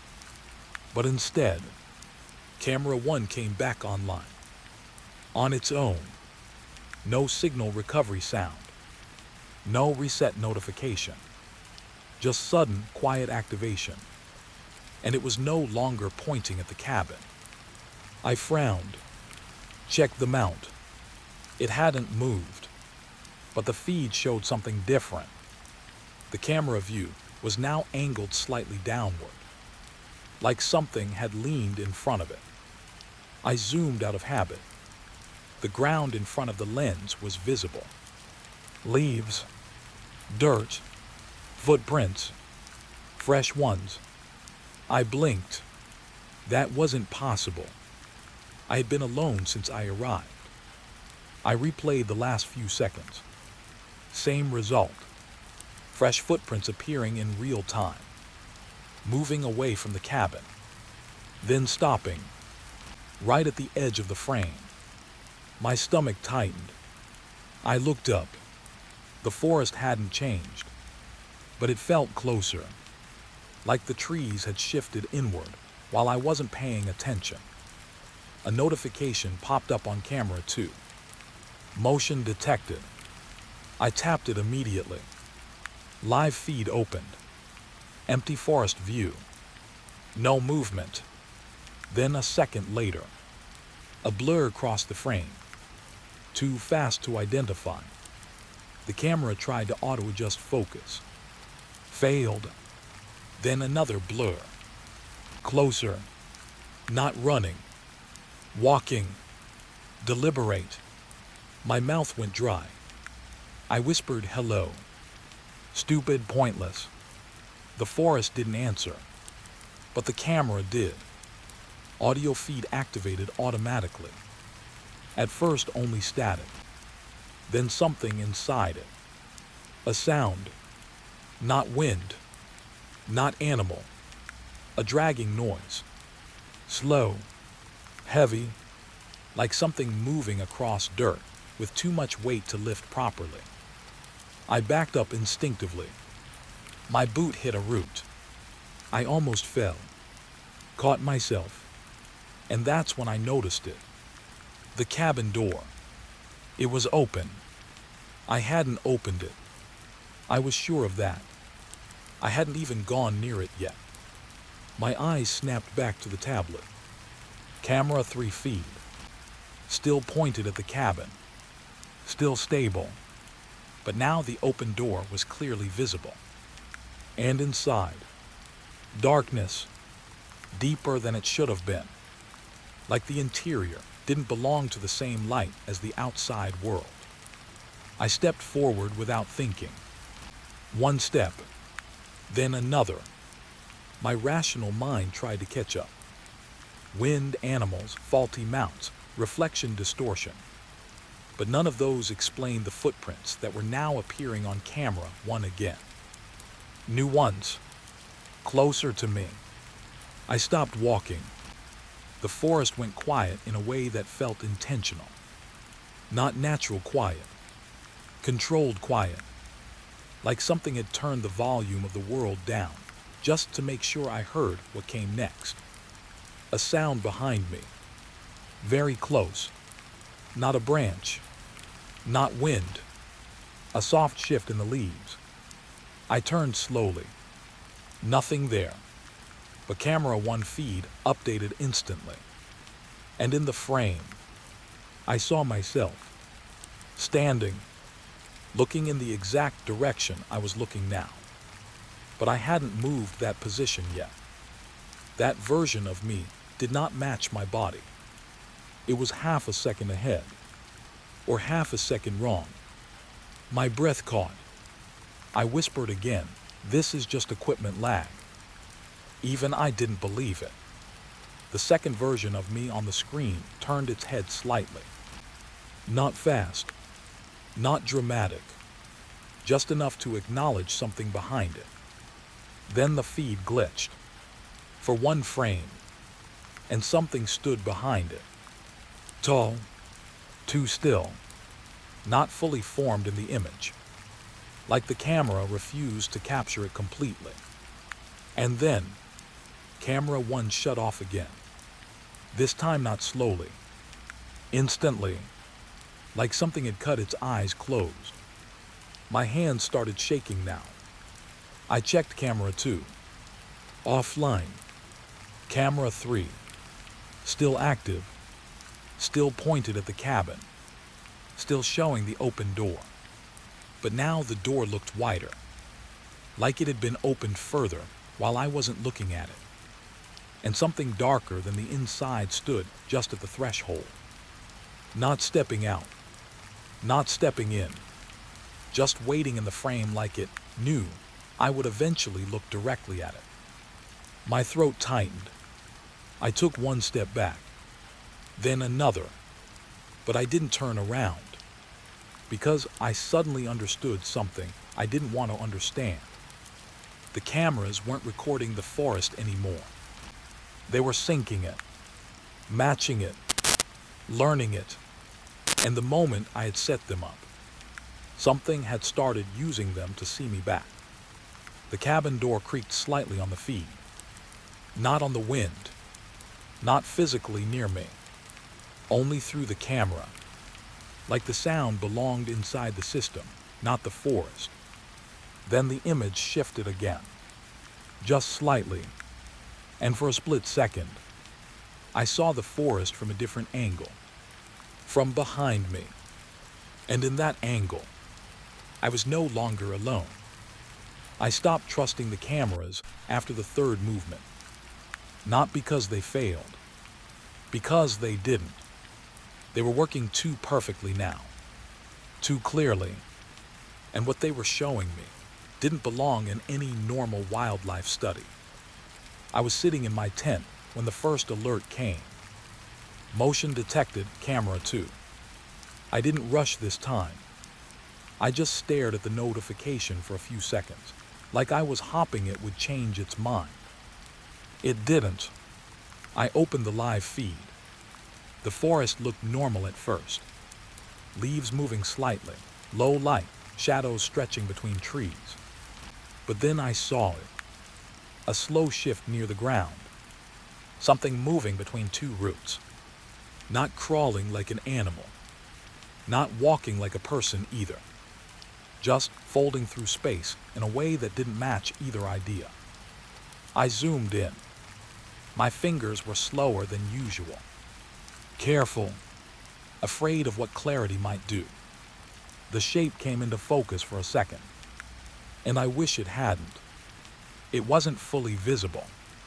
It looked like a human outline that had been stretched wrong, like the forest had tried to copy a person, but didn't understand proportions. Long limbs bending too late. A torso that moved after the legs decided where to go. And the worst part, it wasn't coming out of the ground.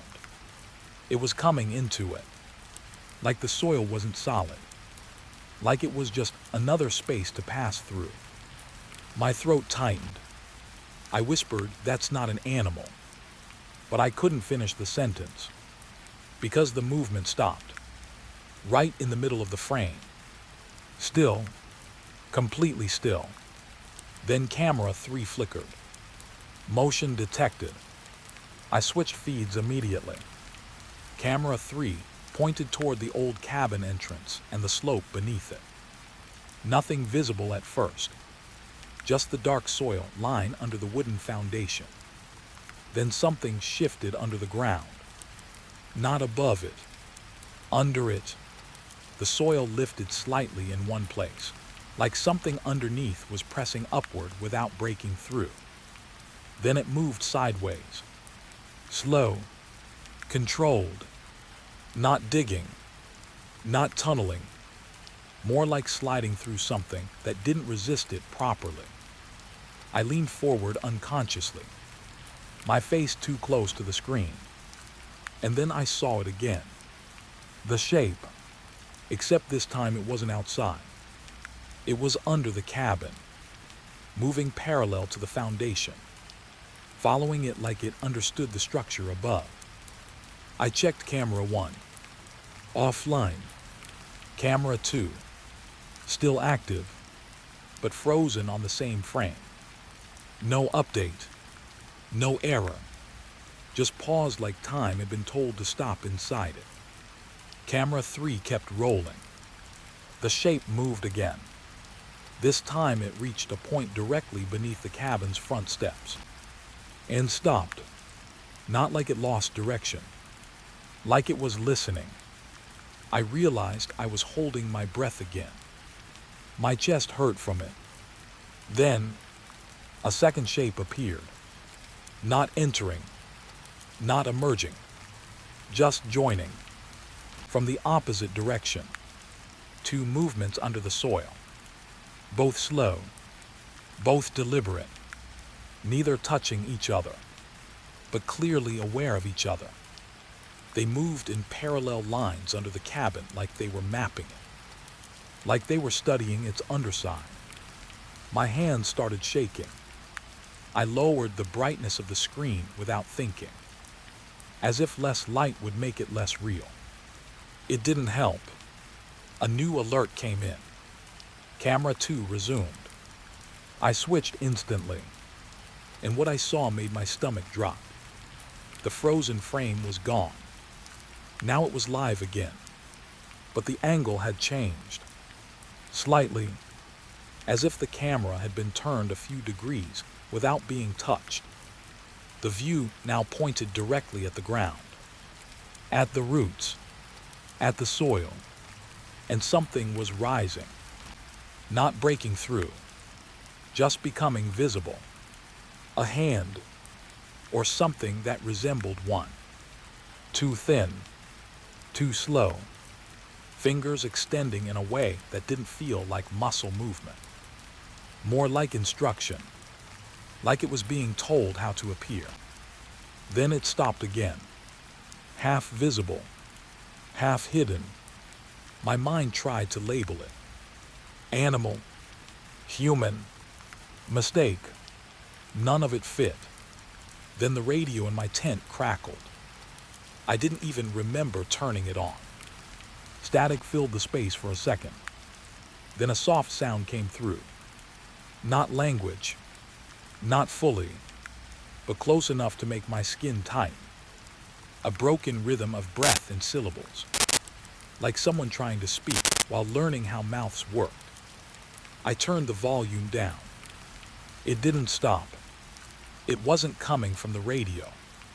It was syncing with it, like whatever was under the cabin had found the frequency and was testing it. My eyes snapped back to camera 3. The underground shapes had stopped moving. Both of them. Perfect stillness. Then slowly, one of them turned. Not its body, its direction, as if it had realized it was being observed. And for the first time, it moved upward, not through soil, through alignment, like space itself had loosened for it. A part of its head broke the surface of the feed's focus range. I saw something like a face, but not formed properly. No clear structure, just suggestion. Eyes that weren't fixed yet. A mouth that wasn't finished opening.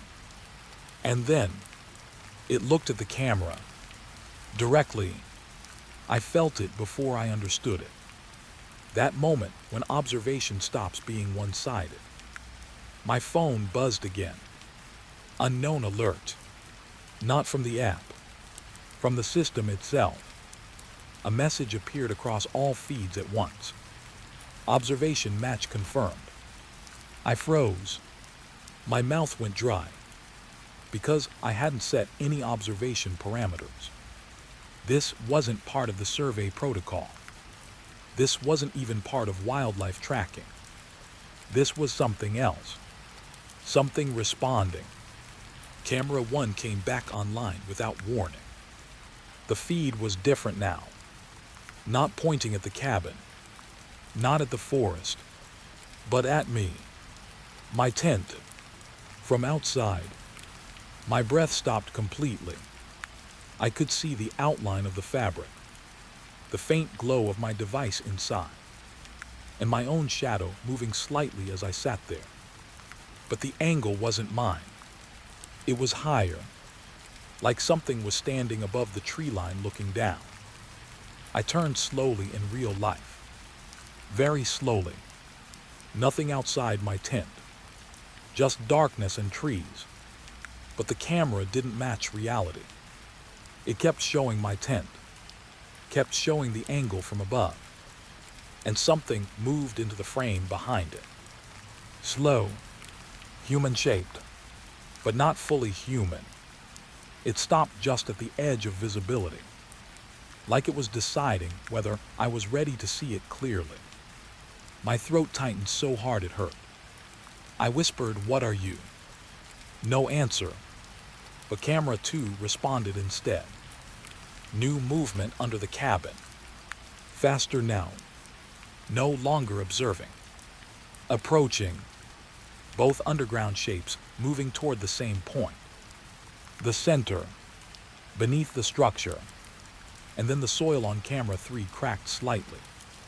Not breaking, just opening enough to let something push through. I stood up too fast. My chair hit the tent wall. I didn't care. All 3 cameras were now active. All 3 showing different parts of the same truth. Something was coordinating. Something was aligning itself with the structure above. And I realized something that made my chest go cold. The cabin wasn't the subject anymore. It was the interface. And I was standing right on top of it. The final movement came from camera 1. My tent view shifted slightly. Just enough to show the space behind me inside the feed. Not clearly. Not fully. But enough. And in that space, something was already inside. I found the first opening by accident. At least, that's what I told myself. My flashlight slipped while I was walking the ridge behind the cabin, and the beam cut across something in the ground that didn't look natural. A gap between roots. Too clean. Too round. Like the earth had been carefully pressed open, instead of broken. I knelt down slowly. The forest around me was silent again. Not normal silence. The kind that feels like it's waiting for you to make the first sound. I moved the leaves aside with my fingers. And that's when I saw it. A tunnel. Not wide, not dramatic, just enough to exist. A dark opening going down under the roots like the forest had swallowed a secret and never finished digesting it. My first thought was animals. Foxes, badgers, something simple. Something explainable. But then I noticed the edges. The soil wasn't loose. It was smooth.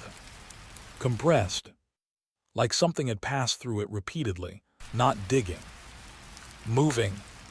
I turned my flashlight deeper into the hole. The beam didn't reflect back like it should. It just disappeared. No dust. No texture. Just absence. I swallowed hard. This is not normal, I whispered to myself. My voice felt too loud in the forest. I checked my equipment instinctively. Camera feed still active behind me on my tablet. The cabin behind me was still being recorded. Still watching. Still wrong. I hesitated. Then I marked the location and pushed a small probe camera into the opening. It slid in too easily. Like the tunnel was waiting for it. No resistance. No friction. Just acceptance. The feed came through instantly. At first it looked like soil walls. But the deeper it went, the less it looked like Earth. The texture changed, root systems twisted in unnatural symmetry. Stone layers stacked like they had been arranged instead of formed. And then the tunnel split. Not one path, multiple, like veins branching under the forest floor. My stomach tightened. No burrow system does this, I muttered. But the camera kept going. It moved forward without shaking, without obstruction, like something was guiding it. I followed the feed on my screen while standing above ground, trying to match what I saw with what I knew about wildlife patterns. Nothing matched. No animal creates symmetry like this. No erosion behaves like this. This wasn't digging. This was design.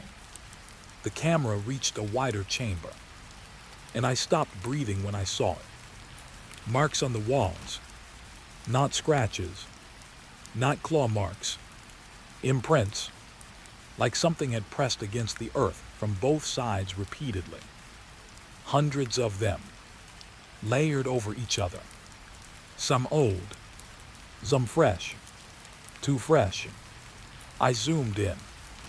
My hand was shaking now. The impressions weren't random. They were consistent. Same shape. Same pressure points. Like something was learning how to move through soil efficiently. My throat felt dry. I whispered, "What are you doing down there?" The camera continued forward. And then I saw something that made my legs weaken slightly. Footprints. Human-shaped, but not walking normally. Dragging. Pausing. Dragging again. But they weren't going in one direction. They were looping, circling, returning, like something inside the tunnel had no concept of exit. Just repetition. Then the tunnel widened again, and I saw the second layer, a lower passage beneath the first, connected by thin vertical breaks in the soil, like ladders carved into earth itself, but not carved, formed. The camera dropped slightly into one of the vertical shafts, and for the first time, I heard something through the audio feed. A soft sound. Not wind. Not movement. Breathing. Slow. Measured. Close. I pulled the speaker closer without thinking. My eyes locked on the screen. "Hello," I said again stupidly. The sound didn't stop. It changed, like it had noticed me noticing it. The breathing shifted into rhythm, almost matching mine. I stepped back from the tunnel entrance above ground. Instinct, pure instinct. Something in me didn't want to be near it anymore. But the camera kept going, and I couldn't stop watching. The tunnel split again, and again. A full system now. Not one passage. A network, expanding under the cabin like roots of a second forest growing upside down. Then I saw something new. Markers, placed along the walls. Not natural. Small stones stacked in repeating patterns. Too deliberate. Too organized. My mind tried to label them. Navigation points, or storage markers. But then I saw the next detail. The patterns were recent, very recent. Some of the soil around them still looked damp. Someone had been down here. Recently, very recently. My pulse jumped. I checked the surface behind me. Empty, still, silent. But the feeling changed. The forest above no longer felt like the main space. It felt like a roof, something built over what was already there. The camera reached another chamber, bigger this time, and I froze when I saw movement. Not animal, not insect, a shape shifting against the far wall. Slow, low to the ground, then rising slightly, then stopping, like it was listening through the earth itself. I zoomed in, and the image sharpened just enough to ruin me. It wasn't fully formed, but it was consistent with what I had seen before. Human-like outline, wrong proportions, too flexible, too patient. It didn't move toward the camera. It didn't react. It just stayed still, like it already knew it was being watched. Then it turned slightly, not toward the camera, toward something else, something deeper in the tunnel. And for the first time, the system responded on its own. Camera feed labeled. Route alignment DATSCTD. My heart skipped. Route alignment. Before I could process it, the camera view shifted. Not because I moved it, because something in the tunnel changed direction. The entire feed reoriented slightly, like the system itself was adjusting to a new path being chosen. The tunnel floor vibrated faintly, not physically felt through the ground above, but visible on camera, a slow ripple through soil layers. Something was moving under the structure of the system itself, not inside the tunnel, but through it, like it was becoming aware of being mapped. My throat tightened. I whispered, "This is mapping back." Then I saw the final thing in the feed, a branching tunnel that hadn't been visible before, opening, slowly, not collapsing, not forming, just revealing itself, like it had always been there, and had only just decided to become visible. A message appeared on my tablet again, not system generated this time, just text, no source tag, no timestamp, only one line. "You are inside the system now." My hands went cold. I looked down at the tunnel entrance in front of me, the real one, above ground, and for the first time, I noticed it wasn't just an opening in soil. It was breathing slightly, not collapsing, not expanding, just alive in a way the forest shouldn't be. My camera feed flickered one last time, and I saw something new inside the tunnel, something standing behind the shape I had been watching, waiting, not moving, just present. And I realized something I didn't want to understand. The system wasn't below the cabin. The cabin was just one exit point, and I had already stepped into the network that connected everything beneath it. The screen went dark for a second, then came back, and the tunnel view was now pointed upward, at me. The forest wasn't empty last night. That's the first thing I told myself when I saw the footage freeze. Not glitch, not weak signal, not battery drain. Something moved in that static. Slow, low, like it knew the camera was watching.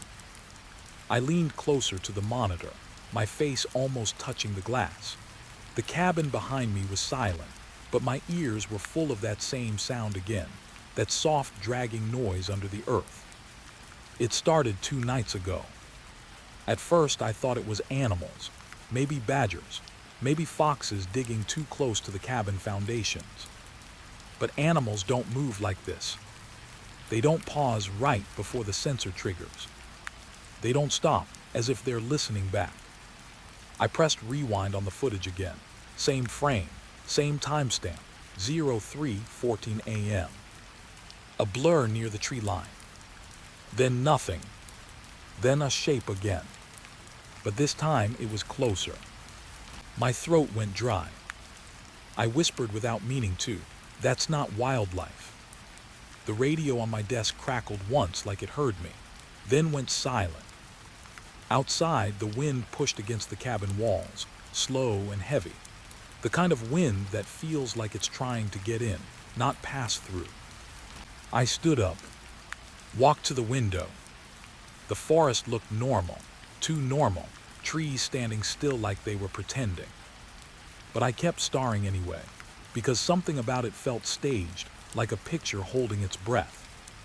That's when I saw the first sign. The soil near the left camera post was disturbed again. Fresh, like something had dragged itself out and then gone back in. I grabbed my flashlight. Didn't even think. Just opened the door. Cold air hit my face like water. The beam of light cut across the ground, shaking slightly in my hand. I followed the disturbed soil slowly, step by step. And then I stopped. Footprints. Not animal. Not human in any normal way either. Too long, too narrow. Drag marks between steps, like whoever made them wasn't fully walking, but sliding forward and lifting themselves back up. My stomach tightened. I told myself it could still be a person. But even as I thought it, I knew I didn't believe it. The tracks led into the trees. And then they came back. That's what didn't make sense. They went in and returned, like something was going back and forth between two places, or two versions of the same place. My flashlight trembled slightly as I followed them deeper. Every few steps, the forest changed in small ways. A branch snapped where nothing touched it. A patch of moss looked freshly turned, like someone had pressed a hand into it. And then I heard it. Not loud, not close, but directly behind me. A soft breath. I turned fast. Nothing there. Only trees.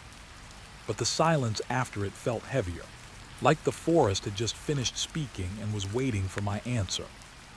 I backed away slowly. And that's when I noticed something new. The footprints didn't just go forward anymore.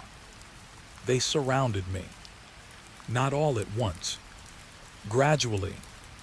Like they had been circling me the whole time I was watching the ground. My pulse started climbing. I lifted the flashlight higher. "Okay," I whispered. "Okay, this isn't funny." No answer. But the forest didn't feel empty anymore. It felt aware. I turned back toward the cabin. I should have gone inside. Locked the door. Called someone. But something pulled my attention sideways again. A small dip in the ground between the roots. A hole. Too clean to be natural. Too round to be accidental. I crouched slowly. Shined the light inside. The beam didn't reach the bottom. Just swallowed into darkness. And then, a sound came back up. Not echo. Not wind. Breathing.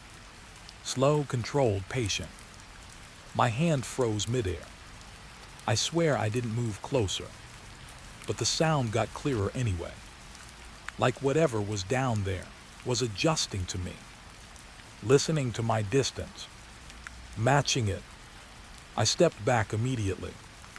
My foot hit something soft. I turned. Another hole behind me. Then another to my left. Then another near the tree root.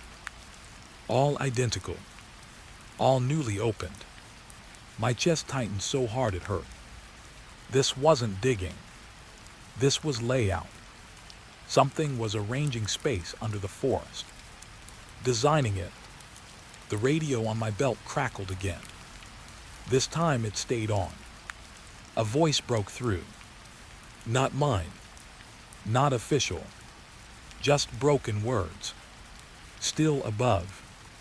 Map is wrong. Don't follow. Then static swallowed it. I stared at the radio like it had betrayed me. My mind tried to force logic into it. Maybe another researcher. Maybe interference. Maybe. A sound cut through my thoughts. Footsteps. Right behind me. Slow. Close. I turned so fast I nearly fell. Flashlight swung wildly across the trees. Nothing visible. But the footsteps didn't stop. They just changed direction. Now they were circling me again. But tighter, closer, like the forest itself had started walking. My breathing got loud, too loud. I backed toward the cabin without looking away from the trees. And that's when I saw it. Not in front of me, not behind me, above, between two branches.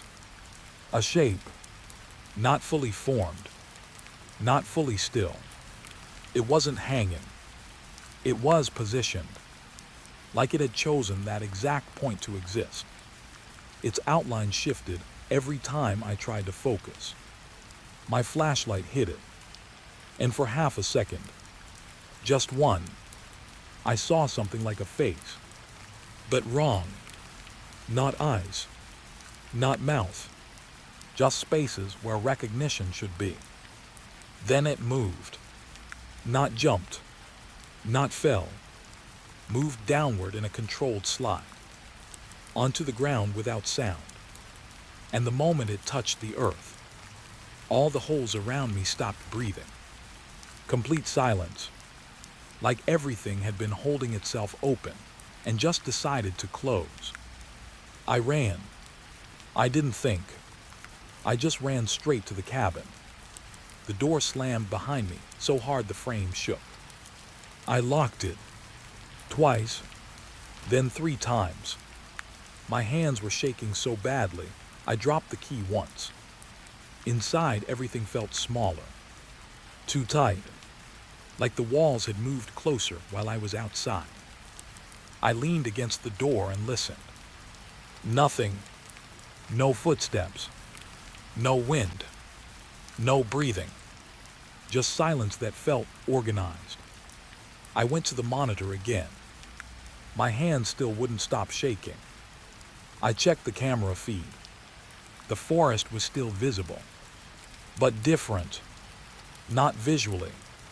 Structurally, the angles looked wrong. Paths that weren't there before were now clearly defined.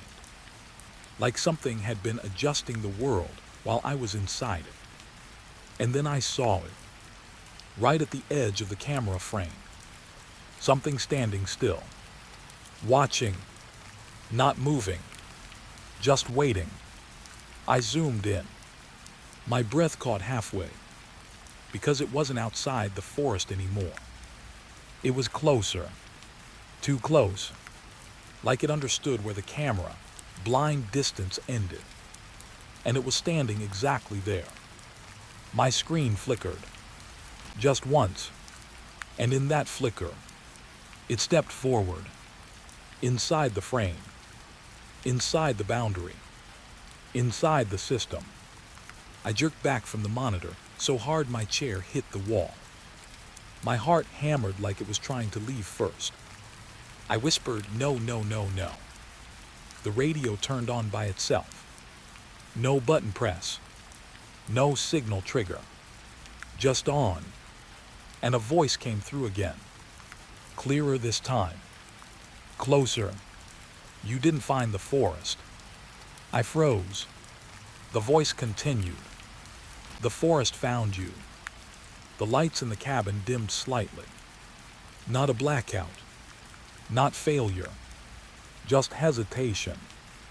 Like the electricity itself was unsure whether it should continue. Outside the door, a soft impact. Not a knock.